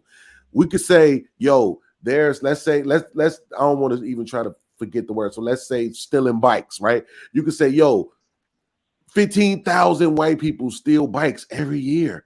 And they'd be like, yeah, but 10,000 Black people steal bikes, and that's a higher percentage. That's why it matters. Because it don't matter. Hold on, wait. That's one. The second thing is this. Literally, I'm not the person to attempt to explain it to you, but I can get the one who can. Bro, it's crimes that happen in Chicago or in certain part of the town, and they will report that it happened in a Black neighborhood when it really happened in a white person's neighborhood. Now, you asking us all these questions. My question to you is, why would they do that, Fantastic? Podcast. Hold on. Let me answer. First off, podcast. Brother, I'm not insulting your intelligence. I'm not. But do you understand the importance of representation versus the percentages, why it matters? So if you said 15,000 white folks stole a bike, right? And 15 and white folks outnumber Black people 6-1, brother. And they had 15,000, okay? And then 10,000, again, being outnumbered 6-1 accounts for 10,000 fucking bike being stole. Do you know why it's a problem? Even though the total gross number, do you understand how much weight that 10,000 is going to have on the percentage of the total? I do understand it. White man. So that's what I'm trying to. So that's why it matters, man. Because again, even when we talk about quote unquote, let me go ahead and say it. I hadn't said it yet today, but we'll go ahead and get out there. Black on Black crime. That's the problem with Black on Black crime. We only represent 13% of the population. Yet and still, we kill ourselves at a higher rate and kill more people than white people do, and each other. Fantastic. Hold on. Let me finish up real quick, and you got it. Black people kill more white people than white people kill Black people. Podcast, while again making up 13% of the fucking population. That's a problem. Okay. We also kill ourselves at a higher rate than white people do. This is why I question the sexual assault numbers. It doesn't hold true. Why would they be honest about those numbers? Because you just said yourself. God damn it, Fantastic! You just said yourself that they outnumber us 6-1. How much can they really lie? Could they really make it seem like that somebody else commits more of these crimes than they do when they outnumber us 6-1? Wait. That's a yes or no question. I really want an answer. No, I'm gonna answer it. Podcast. You are 1,000% right. No, wait. Let me answer the question. Y'all chill. Podcast. You could be 1,000% right. Podcast that they are lying, but podcast, if that's the case, now no numbers matter. I'm not saying that. Listen, I asked you to answer my question. Can you answer my question? You gotta let me finish. You gotta let me fully finish. Podcast. if we go by what you're saying and you're right, let's say you're 1,000% right. Now, podcast, none of the black positive numbers matter either. Okay, none of the numbers matter. Cool, I'm with you with that. None of the numbers matter. Now, can you answer my question? Is it possible for them to make it seem like anybody commits any more crimes than they do when they outnumber us 6-1? Holy shit! It's a yes or no question, bro. You can laugh and joke. Yes, the white boogeyman is real, bro. The white boogeyman is real, bro. Yes. Right. Nobody's saying that. Hold on. It's a yes or no I'm question, man. Podcast is doing this. Podcast. Yes, it is possible, podcast. But again, podcast, what you're forgetting is this. Okay. There are other people that get reported on other than black people. They also give numbers for Hispanics and Asians and everybody else. I'm not arguing that. This is what I literally said, bro. Don't try to win. When we try to win, I'm not trying to win anything. I'm just asking you a question. You are trying to win. Podcast. This is not about a win or a loss. It is because that's not what I asked you. Fantastic. But you're not trying to win. You just said it is about a win. I did it. I'm asking you, is it possible for the white man? Is it possible for them to say? If you're going to ask me a yes or no question to a question that's clearly it has a contextual answer, brother. What's the context? That's an attempt to win. That's okay, an attempt no, to it's win. not. Because I'm only challenging what you said. I'm not trying to win anything. I'm just trying to challenge what you said. Okay, and I'm answering your challenge fully. I'm not just giving you a yes or no answer to support your argument. It's not in support of my argument, bro. It's a yes or no question. This is what I mean. Y'all always think everybody trying to win. Can you accept me when I'm saying I'm not trying to win anything right now? Okay. It's not about a win, even though if it's not about a win, bro. You're trying to prove your point. So even if trying to prove your point, in essence, brother, that's a win. You're coming up. You're here to say what I'm saying is wrong or you don't agree with it. Correct? So, brother, that is a competition within it. We're not even talking about that right now. But fantastic. I'm just look. Can you not gaslight me, bro? That shit is triggering for me, bro. You keep saying that word, and I'm not gaslighting. It is because because fantastic. If I'm explaining to you, if I'm saying out of my mouth that right now I'm just asking you a question, looking for a fair, genuine response, bro. That's what I'm doing. All right, Don't get more than what I'm saying it is. I give you my answer. You can't tell me. You can't tell me what I'm doing with my answer. Just like I'm not accusing you. But listen, I haven't accused you of anything in your questioning until you try to fucking do the same in my answer, brother. Okay, you're right. You're right, fantastic. You got it, bro. Let me ask you this. What did I ask you? Since you said you gave me the answer, what did I ask you? Brother, this is extremely complex conversation to where you're asking me yes it or no, is. yes or no, yes or no. Is there Right, ever a simple yes or no answer to a complex conversation, brother? You're proving my point that you're trying to win. Now I'm proving I'm not trying to win. I'm just trying to make sure that we have an understanding. You know something that will solve all of this. It's like fantastic. The answer is yes. The answer is yes. The white man can lie. That's the answer. That's not what I asked. And you just proved my point that you're not listening because that's not what I asked him. That is what you asked. That's not what I asked. I did not ask if he could lie. I didn't ask that. You asked about him lying about stats and numbers. You literally asked that question. Okay, what did I ask about him lying? That was your original about the stats. This is fucking It's lit. We got in this trap. One mic. Hold on. Because I'm lost. I got super chats to read, bro, and then we go move it around. Podcast, I'm gonna come back to you. Bro. There's people that hadn't said shit yet, bro. I gotta get to the people that hadn't said shit. Niggas, bro. 2023. Shout out to Quarter Water for the white people will do more illegal acts because we're only 9% of the U.S. population. It's a culture, and we know it. Money ain't changing that. Greatly appreciate you, brother, Quarter Water, for your contribution today. We had another one. Shit, I hope I didn't lose it. There we go. DJ Naff again, brother. Greatly appreciate you, man. A1 Day 1 in the building. Shout out to DJ Naff. Miss Fantastic, my DoorDash was late because the white man can't use it. What's going on here, man? It's a crime, man. Listen, bro. Hey, bro. I'm just going by what the brothers say, man. I do greatly appreciate y'all coming up here and giving pushback, man. I don't want this to be an echo chamber, but bro, we gotta have patience, bro. We gotta let everybody get this shit off. Well, hold on. Who we at? Well, Jessica said her shit. Now we saw my man Doug Will, man. Doug Will had said, "Oh, actually, my man, Freeze on Lou, and then Doug Will. Go ahead, Freeze on Lou. It's on you. Freeze on you. Yeah, you can go to Doug Will. You can go to Doug. What's up, man? And I'd like a chance to take the floor too, because I haven't actually taken the floor yet either. You go after Dub Will Hood. Dub was here before you. He dropped out or something. He came back. So again, bro, Dub, it's on you. I actually wanted to hear podcast question again because I couldn't. Like, it got crazy. So what was the question? Yeah. Yes. What was the question? Oh, I asked him was this. I said, is it possible for the white man to make it seem like anybody does more of these crimes than they do when they outnumber us 6-1? No. Holy crap! Holy crap! Holy crap!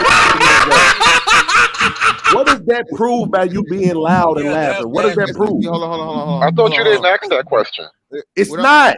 Can I He said I asked if they was lying about the that's not me. So that's not lying. If they're lying, Hold on, that's not lying.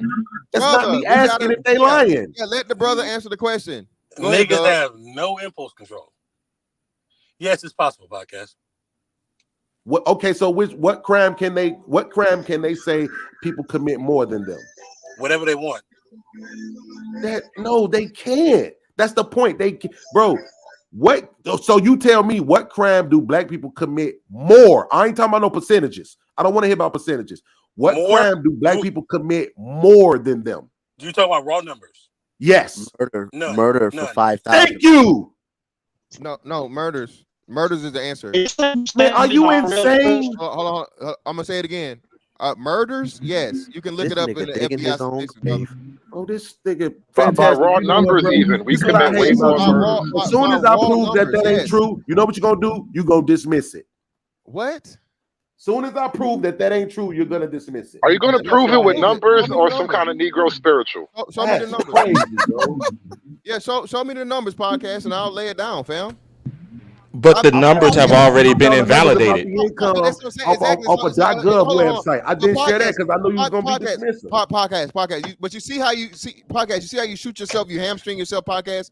When you say the white man's numbers are the white man's numbers, and we can't trust the white man's numbers, that's not what I said. Brother, you just said they can manipulate. No, it ain't. Now you trying to say we can go to a .gov? Hey, that's not what I said, man. Stop mischaracterizing what I said, bro. Bro, you said it several times. No, I didn't. What I look fantastic. I literally this nigga smoking mirrors. That's all that is. The point that I'm listening, fantastic. The point that I'm making about my question is that they cannot say. My whole point, my only point was that they can't say that we commit any crimes more than them because it's way more of them. That was the only point I was trying to make. All this old black people and they suppressing and the victim Olympics and all this, the white man boogie, ain't nobody doing none of that, man. That's not true. Just with murder alone, don't know how to do nothing else. Even with murder alone, you're wrong, listen bro. with your feelings instead of listening with your ears. That was Listen the only point I was trying to make. The stat of murder proves that wrong. The one stat of murder alone proves that wrong. Yeah, hold on. Podcast, brother. Podcast, brother. I done let you say everything you got to say, bro. Go ahead, fantastic. It's your show. Do you, bro? Listen, bro. Again, I understand the frustration, man. You are. I greatly appreciate you, brother. Because again, I want opposing opinions. But brother, you're not listening or you're not keeping track to what you said yourself. Okay, your point, even if you didn't say that verbatim, bro, the point you were trying to make and what was said is that the white man's numbers can't be trusted because he could lie because it's way more than him. All right, that wasn't the point. So what point were you trying to make, brother? Bro, remember when I first said that was when the dude brought up the stat. My point was that y'all, when people bring up stuff like that, that you're dismissive of it. It wasn't about not. I use numbers every day, all day on my show. Fantastic. Wait, stop. Please respond to this. Fantastic. I use numbers every single day, all day on my show. Everybody who really knows me knows I'm a numbers guy. I don't like dealing with people's feelings. So why would I then come on your show and try to say don't trust the numbers? Nigga, that's what you just did. It wasn't. Fantastic. You brought up that. Fantastic. It wasn't. It's lit, baby. Fantastic. You brought up. Listen, fantastic. Respectably, bro. One content creator to another. One content creator to another. Respectably. Fantastic. You brought up that super chat. My only point was that people want to be dismissive of that. It matters. You have to consider it. I'm not saying throw out the numbers. But I am saying you have to be considerate of the fact that sometimes numbers can be fudged. So just because I'm saying consider that does not mean dismiss the numbers. To say, and brother, so basically, goofy ass niggas. Say, yeah, them the numbers, but I don't know about them numbers. Brother. That could be some both ways. Yes, you can. Yes, you can. Both ways. Yes, you can. podcast. You can either trust the numbers or you can't. You can't say we can trust. So hold on. So the white man go lie on the black man. All right. But and well, excuse me. You're not. I don't even know if you're saying that he's lying on the black man. What you're saying is white man's never gonna tell on himself. Okay. So you're saying the white man never gonna tell the truth about himself, but he go tell the dirt on everybody else, right? That's not what I said. Again, why mischaracterize me when you can literally repeat the words that's coming out of my mouth, bro? You're the only. Hold on. Wait. Fantastic. I asked you a question and you refused to answer it. And you know why you refused to answer it? Because you wouldn't be able to mischaracterize me if you answer the question, bro. Fam. For one, there's nothing scared about nothing. I've let you say any and everything. Hold on, Joshua. I said I asked you a question and you ain't answering it. I can't fucking answer if you keep cutting me off as soon as I start speaking, bro. How much, bro? How much do I have to super chat you to get you to answer my question right now?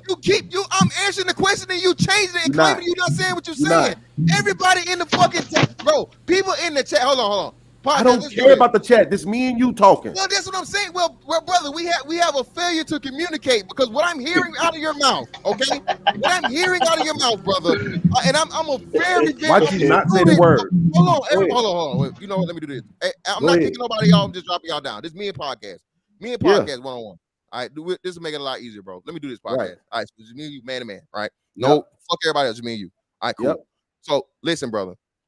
When you tell me, okay, you say you use the numbers, right? So that makes me even more curious as to why you would challenge the numbers. When you challenge the numbers in any way, shape, form, or fashion, as to they could be fudged, they could be manipulated, they could be false, brother, you have to then throw out the numbers. That's what you're saying. How that works. Brother, hold on, brother. I didn't. Let me get my point out. Yeah. I'm trying to help you understand to what most people are going to understand when you say this. Okay. When you say this is what you're doing. If you're telling, and I gave you that premise podcast, I said, yeah, you're right. The white man's lying. That's why other people were saying the same thing. So let's say the white man's lying. So if the white man's a lying, none of the numbers matter podcast. None of them, period. You can't pick the good numbers for this people. You can't pick the bad numbers for this people. When you challenge the numbers, the validity of the facts and data, you must then throw out all of the facts and data. Let's move it to the courtroom, right? Let's just say they was talking about it for the Young Thug case, or just in general. I don't even want to generalize it to one specific case. Crazy. You're familiar with fruit of the poisonous fruit of the poison tree, right? You're familiar with that? Thank you. Yep. So fruit of the poisonous tree would be something as to where they collected evidence doing a legal search or whatever or whatnot. What can they not do then on podcast? They can't. What can they not do with that evidence they found? They can't present it in court. Thank you. They cannot present it whatsoever. Why? Because it's tainted fucking evidence. So it's the same principle that qualifies to when you challenge the numbers. If you say any part of the numbers are fraudulent podcast, then all of the numbers are gone, brother. That's all I'm trying to say. Okay, can I say something? You got it. I want to say something, then I want you to answer my question directly. Let me say this. Please don't gaslight me, bro. 6 chicks sitting on the porch. You say, man, look at them hoes on that porch, right? I know 3 of them girls, and I know for a fact 3 of those girls ain't hoes. Are 6 of those, is it hoes on that porch? Is it still all 6 of those girls on that porch hoes? Or is it 3 of those girls ain't hoes now? Because I have the experience and knowledge to know that they're not hoes. See what you did there, podcast. You're about to gaslight me instead of just answering the question. I'm gonna answer the question, brother, but now I gotta point out to the tricks of the trade that you're trying to use. Wow. Now hold on, brother. I didn't interrupt you. I let you finish. I'm gonna answer the question. Now, again, you are doing a lot of the tactics that Roland Martin used in the debate. You're trying to manipulate. You're not even trying to argue your argument. Now, what you did was you asked me a question, and you asked me about the hoes, right? And you asked me at first, would you still say that there are hoes on the porch? But then you said, or 3 of the hoes. No, there's still hoes on the porch because there's multiple of 3. There are 3 hoes there. I don't have to specify which is a hoe, which is a hoe, which is a hoe. There's still 3 hoes there. But wait, even if it's not 100. Hold on, wait. Let me finish, brother. I didn't interrupt you. I didn't interrupt you. Hold on, fam. You asked for this. I'm being straight up with you now. You're not answering my question. I am answering your question to the T, brother, with detail. And this is what people that like to manipulate and not debate do, brother. So yes, I am still correct in saying that there are hoes on the porch, because there are multiple fucking holes on the porch, which you have proven because you said for a fact, 3 of them ain't holes, but the other 3 are fantastic. holes. Wait. But the question is, do I say, not you, me, from my point of view, do I say it's holes on that porch, or do I acknowledge 3 of them girls on that porch is holes? Me, not you, me. Because I have the experience and the knowledge to know the truth. Brother, what's the difference in you saying it? You're just you're yes reverting the same statement. Do I acknowledge the difference or no? Or do I just accept the premise that they're all holes? You're rewording the statement. No one ever said all. Right. But wait, that's not no. Listen, don't conflate. Stop trying to win. For 5 seconds, bro. Listen to understand what I'm saying. I am. Okay, so the comment that you brought up on the screen, the brother was pointing out that sometimes, bro, the people who actually supplied the data, they fudge it. I can literally have my man Sean Antonio come on this platform and tell you how in Chicago there are crimes that can be committed in a white neighborhood, and they will report that crime was committed in a black neighborhood. That happens. And what I'm saying is, for me, as a person who knows that and understands that, I cannot move forward and pretend like I don't know that, like I don't know that data, that I'm not aware of that. That would be being disingenuous. That does not mean I'm going to throw out all of the statistics, but I am going to include my experience when I'm giving my dissertation or my perspective on a subject. I'm not going to be dismissive of what I know. I'm not going to dumb myself down for you and none of these goofy niggas on the panel that want to act like anytime you mention something, right, that is applicable to racism, systemic oppression, or white supremacy, that all of a sudden you playing the victim. No, we're just acknowledging that there are other factors that apply here. And nobody shouldn't have to dumb themselves down or pretend like they're being dismissive of all statistics because they're acknowledging that, hey, we have to apply our experience to these statistics as well. We don't want to be anecdotal. Right, we don't want to take what we know anecdotal and try to apply that to everything, but we want to include that in our commentary. Brother, that's literally the definition of anecdotal. But let me say this again. People always think they have a strong argument when they really don't. Okay, and let me explain to you why you don't have a strong argument, brother. The point and the fact of the matter is this, right? So let's just say that you're right. Let's say you're 1,000% right. Are you saying that police exclusively do this to black people and they don't do it to poor white people? They don't do it to Hispanic people. They don't do it to Asian people. This is a black exclusive issue. That's what you're saying? Now I'm going to answer your question with a yes or no, because that sounds like a yes or no question. So no, that's not what I'm saying, and I never said the words. All right. Even if they aren't doing it exclusive to black people, that again proves my point that we can't be dismissive of the fact that it happens. I greatly appreciate your answer, which you could have given more details. No matter what you would have said to it, it would have came to a no. Okay, cool. Right. So with that being stated, brother, my point still stands. You can't, you don't know the percentage of in which, and I know this for a fact too. I know for a fact that there are areas to where there aren't any white neighborhoods, or the white neighborhoods are so small and minuscule that it's irrelevant. Like Macon, right? Or like a place that has a 75% or 60, let's say 65% or better population of black people. So once you have such a big amount and big fucking thing of that race that dominates, so especially black people being that, black people make up 13% of the population. So them being the majority of a city is a rarity when you know what I'm saying, we just do it for the thing, right? So there's a lot of cases, brother, where that's not even possible. If you're talking about places in Georgia, Alabama, Mississippi, whatever, where you have up to 80% of black neighborhoods, right? How the police gonna lie? How you gonna fudge those numbers? You see what I'm saying?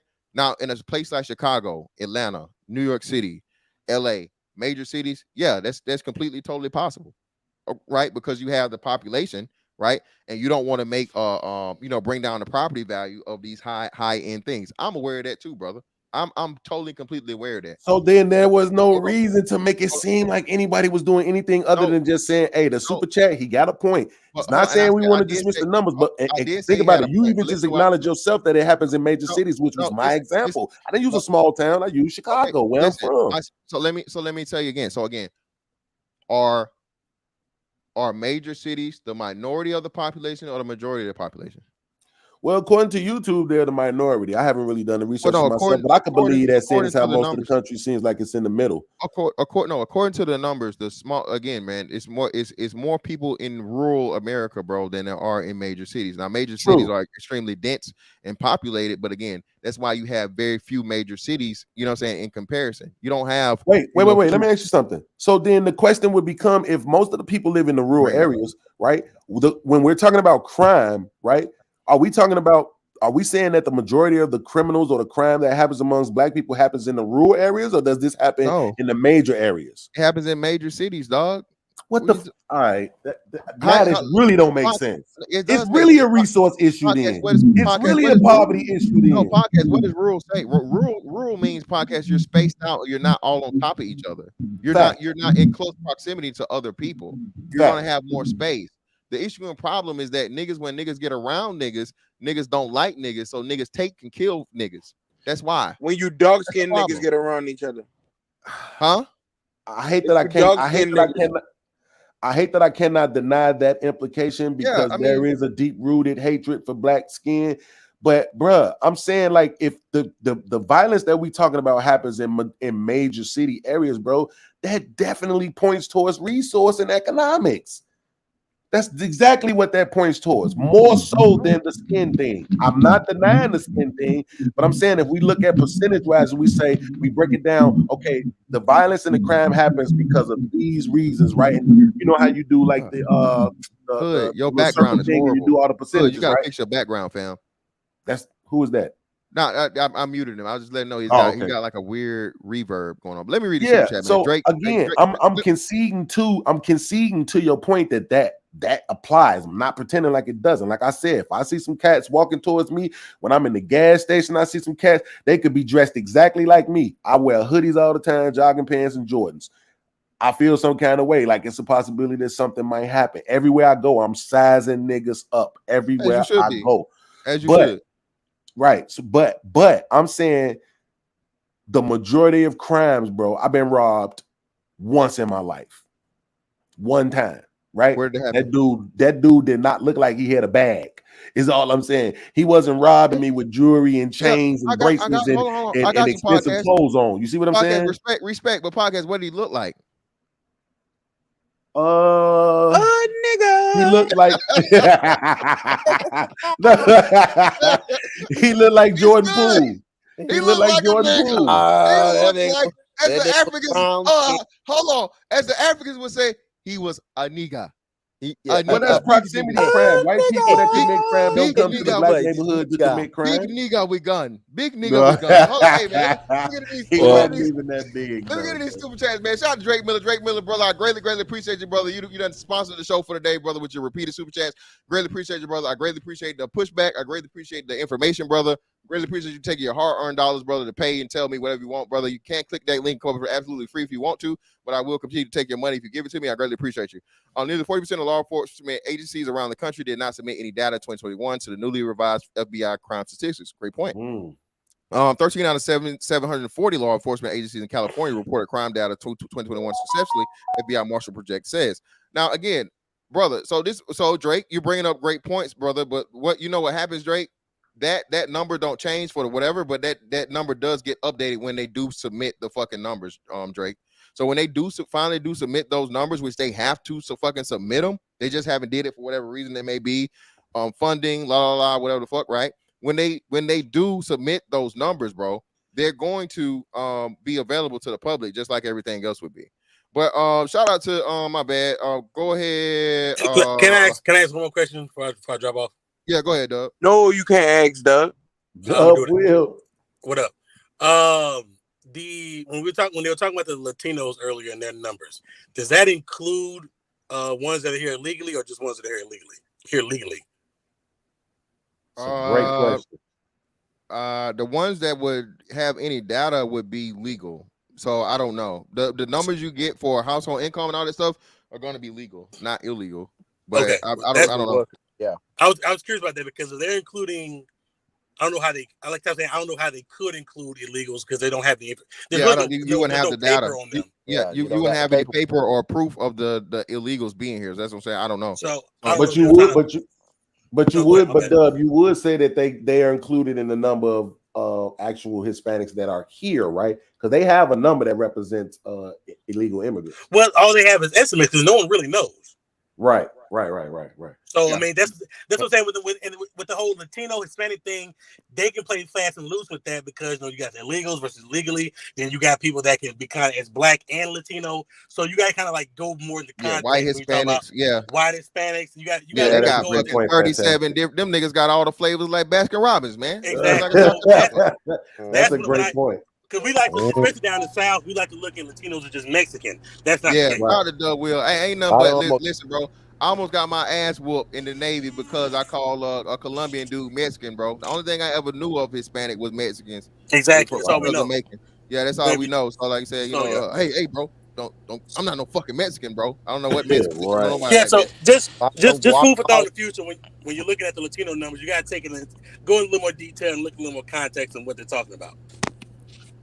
So with the numbers, podcast has opened my mind a little bit. But hey, SKC, quick little joke here, man. Hey, he was talking about the 6 holes on the porch. Hey, it was 650 lamps. hey man. But to take what podcast was saying, if with the thing with the numbers. That opened my mind to something else because if the numbers can be fudged, then how can you really prove that there are more white people in this country than black people? Have you ever been a truck driver? First time I've heard that argument. Have you ever been a truck driver going around this country? Yes. Then, my guy, you should understand why there's more white people than any other race in this country. Well, I mean, I can't just take my own anecdotal evidence. I'm just one man. How do you know that we haven't been? How do you know that we haven't been manipulated by the media? Podcast. I mean, the white man owns the media. Wouldn't it make sense that he would elevate his numbers and make it seem like he has much more domination over us? And maybe there could be like 100 million of us in this country. I gotta be honest with you, bro. I've heard this argument before. I'm not dismissive of it, right? But this is what I mean by taking the numbers, right? And even if logically it makes sense to me that, wait, how could they have outnumbered us, right? Even if logically it made sense to me, the fact of the matter is I have to add my experience in now, right? So it's logic, it's evidence, and I'm not fighting against you, podcast. I'm not fighting against you, podcast. But I'm just saying because there's other things that's out there because people have stated that we was actually here first. So if we was here first and we are the original, how can it be said that our numbers are lower than theirs? So think about it like this. You're 100% correct, right? But they have definitely done a lot of slaughtering, right? To suppress the number of people who existed, right? Prior to and now. Think about it like this. In 1989, when Shahrazad Ali was doing, the Black Man's Guide to Understanding the Black Woman, right?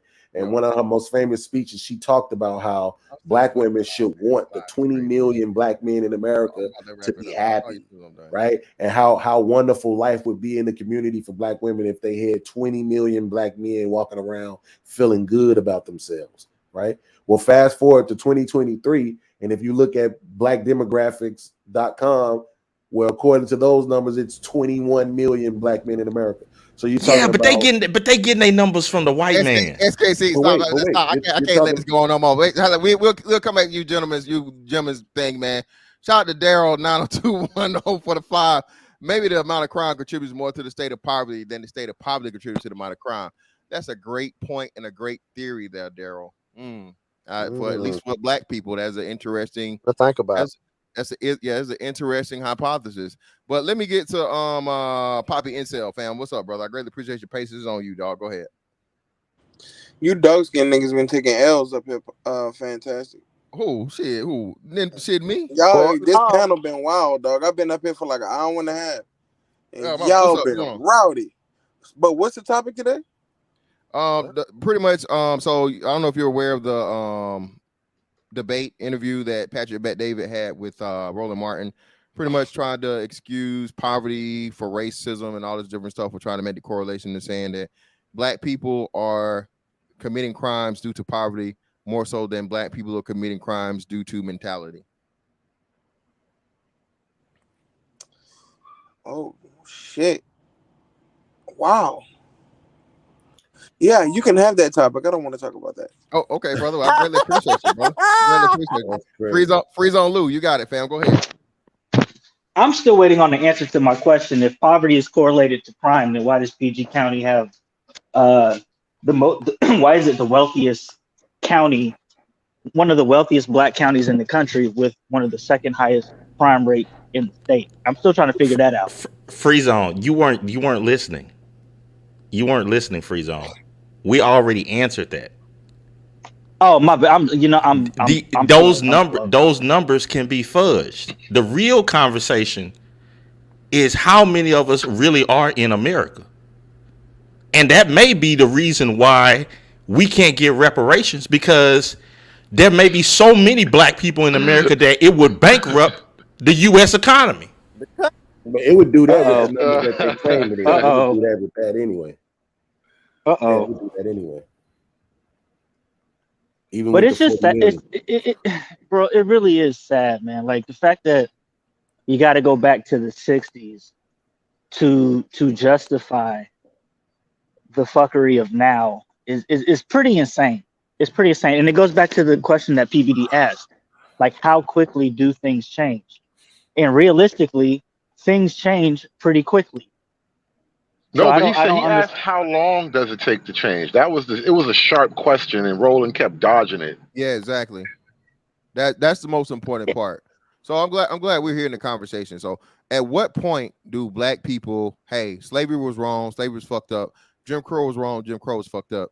How long do black people get to carry on and blame and complain about these things that slavery is over 200 years old, right? Jim Crow is over what, 70s? Technically it ended in 60 something, but let's say 70, right? Let's move it up to fucking 75. So 75 to now will be what? What's that? 48, right? 48, right? That'll be 48, 50 right? years, man. Damn near 50 years, right? So if with that run, and this is why I say, right? This is why I say it's so important, because this brother was able to give you in this very, very short time of his life, right? This is a man who was a refugee. You know what I'm saying? He moved from his own country to another country. Then he came here. He was on welfare. And now he's a very, very well-to-do man that's able to get here again. And listen, I love this because he wasn't one of these, he wasn't a talented 10th guy. He wasn't a talented 10th guy. His parents weren't a talented 10th guy, too. So that gives another thing to what I say. There are several layers of gaslighting black people use to excuse failure and mediocrity. Okay? Several. Oh, well, them immigrants, they doing better because they only bring the scientists and the geniuses over here. That's why they do good. That's why they do well. That's right. And to your point, that's why I sent you that article that I had asked you to share it before things kind of went left. My bad. Hold on. It was about I had it highlighted. The lemonade business with the girl. I'll re-highlight it, brother. Go ahead. Yeah, go ahead. Yeah, bro. Like she was making lemonade. Like it's something that people could do. And all I'm basically hearing is that black people got to wait for white folks to give them work in order for them to be productive in this society. Yeah. Which is fucking sad, man. This shit sounds so fucking weak. You're kind of being disingenuous, Free Zone. Can I wait before you jump in there? Let me just say something real quick though. It's very possible that you're actually right, Free Zone, but not necessarily in that direct way you mean. White people actually got to remove whatever. If white people stop giving a fuck about black people would get their shit together so fast. Oh, there you go. Remove the net. Remove the safety net, bro. Wait a minute. Watch how fast this conversation change. Watch how fast this conversation change. All right, can I Is it just more poor black people or poor white people? Can I just reference to people? I meant white as a union. No. I'm not making arguing with distinctions. you. I'm asking my own question. Is it more poor white people or more poor black people? More poor white people by far. I don't think we really know. I don't think we really know. We do know. We do know. We do know. Listen. We don't even know what poor is if you can't count numbers. Brother. Hold on, one mic. Hold on. Again, podcast. You're right, brother. It's vastly more poor white people than black. Go ahead. Yes, vastly. Well, what's wrong with them niggas? What's your point Wait a in minute. saying that? So wait a minute. What's wrong with them poor white people? Why haven't they pulled themselves up by their bootstraps? They don't got the resources. Podcast. Well, man, if y'all don't get the bro, I'm done. Bro. Here's the thing. Hold on. This is an easy. Hold on. Listen what I'm saying, brother. Y'all think y'all have strong arguments, but you don't, brother. I said this in my monologue opening up as a podcast. Somebody got feedback. Listen, as a child podcast, what do you not have control over? You don't have control over the household that you're born into or the fucking parents that you're born to, brother.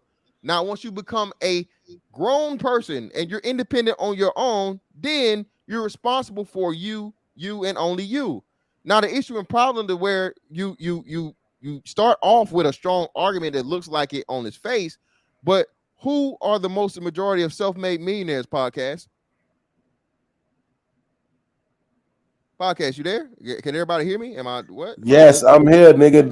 Look, you accusing me of doing something, now you doing it. I'm not. I'm just asking. You didn't answer, brother. I'm asking a question. Because I could, it's fantastic. It's pissing me off because I'm going to give you a direct answer, and when I ask you something, you're not going to give me a direct answer. You ain't going to give me a yes or no. Brother, why the hell did that piss you off? No, you're right. White men. They done it all. I'm so fascinated that you got pissed off. Can I just ask? Can I white men, bro? It was just a simple question. White men, bro. I know. It's simple when I ask them too, but you don't give me simple responses. Explain to me why. Explain your feelings, bro. Tell me your feelings right now. Why did that piss you off? Go ahead. Hold on, there's no need white for that. Man, white man. Okay. Well, podcast again. The point is this, bro. Like I said, and I'm glad you asked the question, dog. For real, I apologize. I wasn't meaning to offend you because you were helping me make the grander point of the overall thing of this, brother. Your beginning doesn't have to be your ending, and too many black people use that philosophy as to why they stay at their beginning and they never make it to a better ending, brother. All right, I need to know who those black people is, but I just want to ask Free Zone's question. Free Zone, the reason why PG County crime rate is so high is because people from outside PG County commit the crimes. They're poverty crimes, right? They're breaking in cars. Basically, so then you know what? Then that means that we need to segregate, right? No. When I say, listen, what are we segregating from if the people from outside of that community is committing the crime? All right, now hold on, please, don't. Hold on, AC, I gotta ask the question. AC, I gotta interject. Go ahead, bro. AC, I gotta ask the question, and hopefully you niggas don't get mad. But AC, so this is the richest black community, or second richest black community in the state, right? Or second richest community overall in the state, right? Real quick, fantastic. Let me get that correct. It has been for decades the wealthiest black county in the entire country. For decades. Yeah, but it's been overtaken. It said by the. I just read the stat. That's why I'm saying that Free Zone. That now, if you look it up, it's another black thing that's next to them that is now the Montgomery County. It's called Montgomery. Clark, no. I think it said Charles County. So it's saying now. Prince Charles County. Yeah, that's next. So now Charles County, still a black community, has taken over PG County as the second richest black community in the country. So now, AC, my question to you is, who do you think is committing the most brother, crimes? I know for a fact who committing that crime, brother. I know who it is. Who is it? I know, but what I'm saying is, can you answer for the people that may not know? Can you say it out loud? Can you say it out loud and tell us? We all know who it is. We all know who it is. Can you say it in a sentence, please? Can you say it in a sentence? Can I have it in a sentence? Who do you think it is? Is the evil? The Joker? Is it the Joker? Tell me the evil white man. Hold on. The evil poor white man ain't robbing them rich niggas. The evil white man that robbing the rich niggas. Hey, bro. No, that's a good question. That's a good question. Fantastic. How come the poor, broke white people aren't robbing rich black people? If I was a white man, I would. Hey, my number one target to be a rich nigga. If I was a But- broke white man, but- but that- racist, bro. But that was the whole point of the argument. We don't know if they robbing them. No. Forget it. We don't know if they robbing them. They may be fudging the numbers. Hold on. They may be in blackface. I'm not going down that road. Let AC rob. I specifically asked Fantastic. Only thing I'm trying to say is go ahead. it's not the people within PG County that's committing the crime, it's outsiders. So when you make an analogy like that, you have to look at who's committing the crime. Don't say that PG County is such and such, so it has this high crime rate, because that's a misnomer. The truth is that people from outside of the community is coming in trying to take advantage of the wealth in the people there and robbing them. Right. And we know what they look like, and I agree with y'all, they look like that. But I don't want you to have the impression that the people of PG County is committing the crimes amongst each other when it's really outside. Now, another thing about PG County, he's proving the point that just because he's Haitian, he can sit on the panel and disrespect black people. Listen. Shout out to AC. Who, me? Listen, bro. Hey, No, listen. Fantastic. They Hold know on, who I let me am, say this real quick. I podcast. gotta say this. They Hold on, know AC, who I am. chill. Well, bro, I'm giving you a compliment, brother. Give me a compliment. Hold on, bro. AC is not even gonna snitch, nigga. AC ain't gonna say it out of his mouth. Okay, so listen. AC is a certified real nigga. AC refuses to say the motherfucking answer, even though you know the answer. Well, hold on. AC, if I ever decided to become a real nigga and hop out in these streets, brother, I told you when you came to Philly, Doesn't this make AC everything wrong though? He is everything wrong with why the he represents the reason why shit won't get right. Because he refuses to say anything. Fantastic. He know it. No, It's right there in his face that he can't say shit. How is it real nigga shit to be a lying ass nigga though? Stop that. Nah, stop disrespecting real nigga shit. How is it real nigga shit to be a lying ass nigga? Listen. I don't live in PG County. I don't commit crimes anymore, right? So I'm not the cops. I'm not law enforcement. Nigga, ain't nobody asked you for your resume. I asked you how is it real nigga shit to be a lying ass nigga, you lying ass nigga. It's their job to identify who commit the crime. And if you so worried about it, you go out there and tell them. It's not a joke. It's not a joke, bro, because it's the real question. It's the real question. It's not a joke. I know you was being funny, and I'm not being that serious, but it is a real question, though. How is it real? How is it real nigga shit to be a lie? You lying, my nigga. Like, can you be honest? Come on. Let me read this and then let me ask a question. Second question. Hold on. After this, let me read the super chat. Shut up. Second question. I need to know who on here is exceptional in what they're doing in life. Now, y'all talk about mediocrity, right? Now, I want to know what y'all. Nobody give a fuck about your exceptional shit. I'm saying, bro. Chill, hood. Don't be exceptional in your real life. I want to brother. I'm a New York University graduate, 10-year Army veteran, construction business New York owner. niggas, man. I'm exceptional. Do you have the? I'm exceptional. Do you have the stats to prove that? Because you know they say we fudge them. Nigga. You only got the white man stats to prove how exceptional you are. You feel me, right? I own my. You only got the white man stats to tell me how exceptional you are, nigga. Let me get to my. I expected more from you, Fantastic. I got my apron on. I'm ready to cook. Exceptional, nigga. Okay, hold on. Yeah, hold on. We got. Hold on. Shout out to Fantastic seeing my home. Hold on. My shit is fam, laid out. I got you. I'm good. Listen. Shout out to Gore 45, man. Miss Fantastic is going to F around and lose his hairline and get gray hairs arguing with some of these guys, man. Hey, man, it's all worth it, brother. This is wonderful content. I appreciate these brothers, man, for coming up and giving pushback. Because again, I don't like an echo chamber around here. As difficult as you niggas may be, I greatly appreciate you being up here, man. But Azrael, it's on you, and then we go to Shannon. And wow, we got, I don't know who this person is on the end of my stream. Something must be wrong. But go ahead, Azrael. I know, right? I was gonna say, how can we prove that you're an NYC graduate? It's NYU, nigga, and you live in New York. I mean, NYU. I know. Come on, Azrael. Let's not troll, Azrael. Why do we have to prove it? Why can't you just believe him like you believe the white man? Azrael, let's not troll, man. You got a real question. Ask the question, man, so we can, because we got people waiting. Because I don't got a lot about graduating from man. Yeah, Nigga. AC's I don't have to official. lie Yeah, about AC that. not And no as a AC black not man, no guy, and as a man. black man, Look, you look, should you be just proud of Hold me. on, As hold a on. just black Joe man, AC. you should be like, okay, dog, Basically, I what hear that. AC, But bro, because you are a AC black man, certified, you bro. say some AC fuck is a shit. businessman, no, all of that, man. Hey, Shout out real to talk, AC. I'm proud of you, brother. that's all I'm cool and proud dandy. of you, But brother. basically, Yeah, what AC solid, man. Who said AC I these official. wasn't two proud niggas of up you here, though? You just these joking. two niggas Nigga, up you here, just questioned them. But hold on, niggas up Yeah, here Ezra, because basically what's the saying, question? Hold on, "Hey, Ezra, do you have a man, question, fam?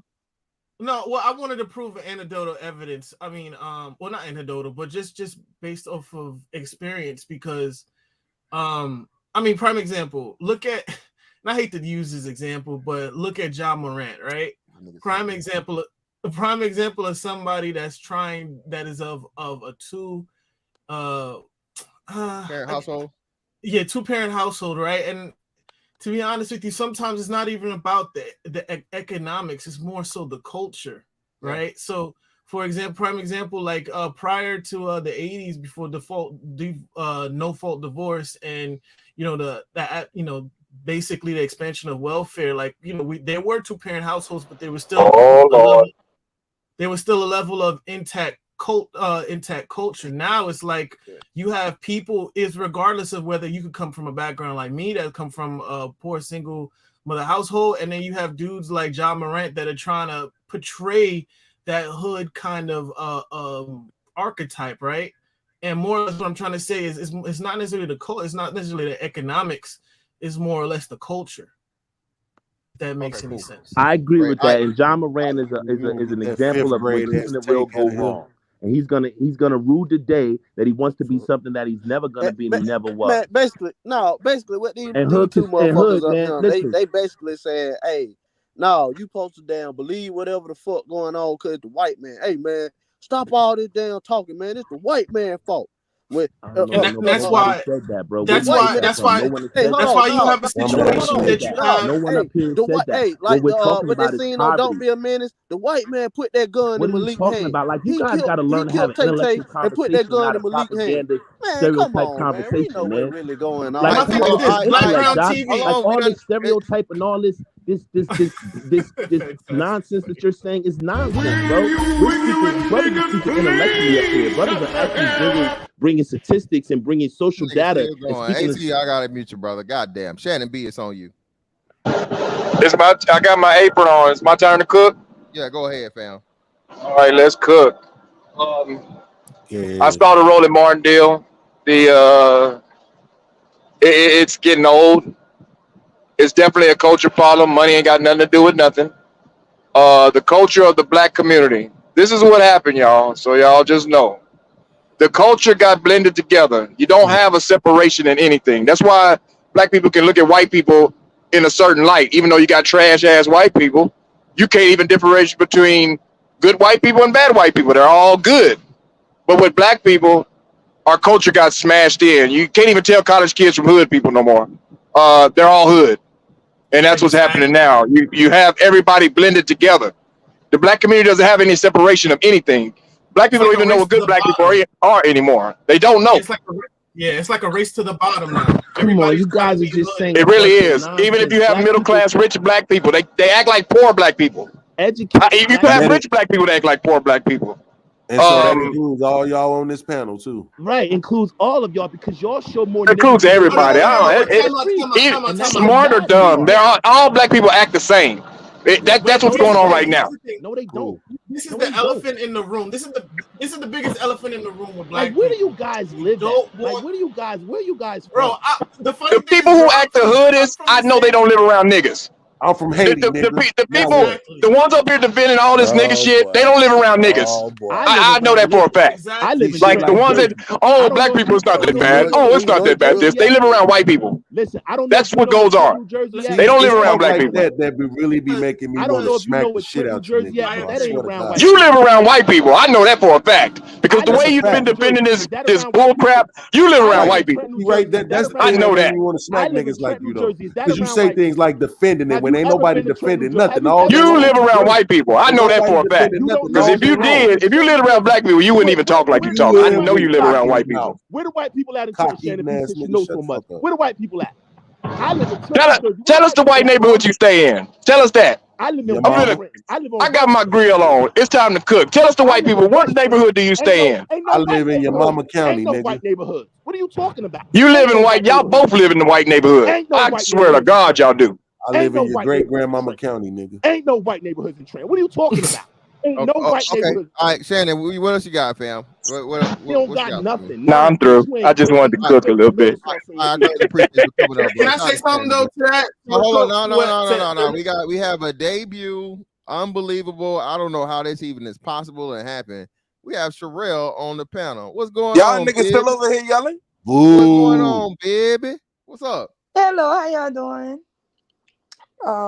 Granville, don't ever interrupt my How y'all let Slidell talk? How y'all let first of all, Slidell Granville, talk? don't interrupt my introduction.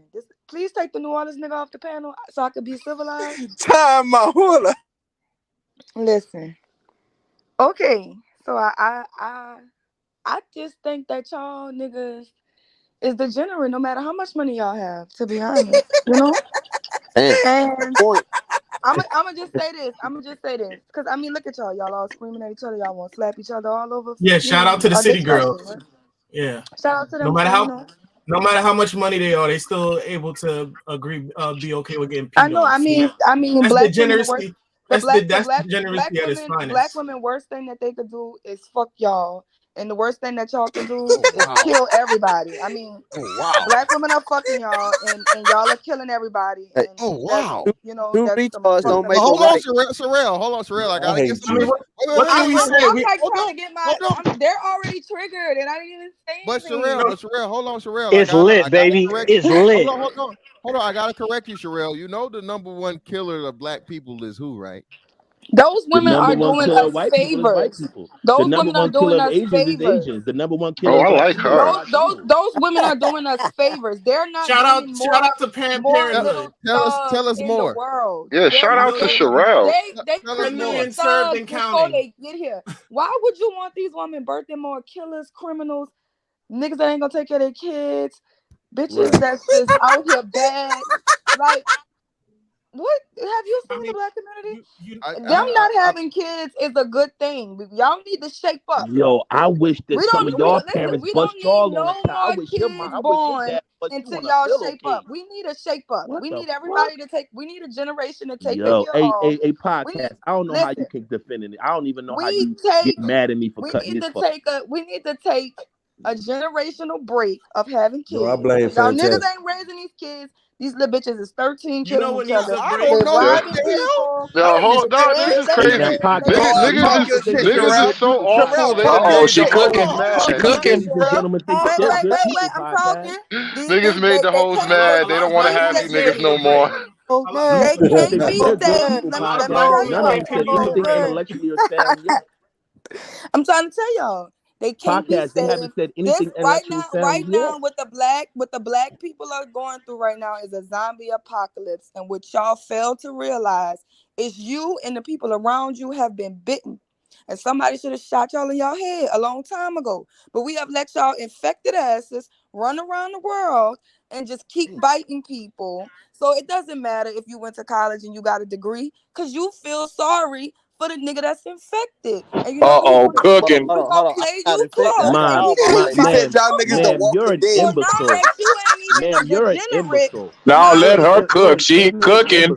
Cooking. Now that you're not even a degenerate, but you know what the black people do. You shouldn't even have the right to speak. You should be muted.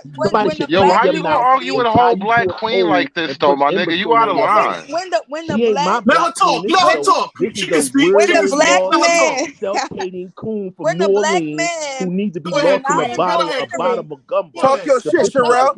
Talk your shit. Talk your shit, Sherelle. You niggas want to run around and just saying a stand bunch of close shit to because she all think these white people like her, people, and white people don't and give it two rubs fucks about her, off on you, and it they'll makes put a you look bullet in her bad. head quicker than a nigga will, You're out and she's just there talking crazy. She live in the Yo, bottom of Sherelle, the tell box. this black brown nigga about himself, Sherelle. Come on, man. Sherelle, tell Come this on, black brown man. nigga about So himself. fucking He unintelligent. doesn't understand. He's in the presence of a goddess. I'm telling bro. now y'all out here, bro. Let me tell you. Can't nobody take her serious. Let me tell you where y'all went wrong. Can't Let me nobody tell you where take this y'all went woman wrong. serious. Are we This crazy? is where y'all went wrong.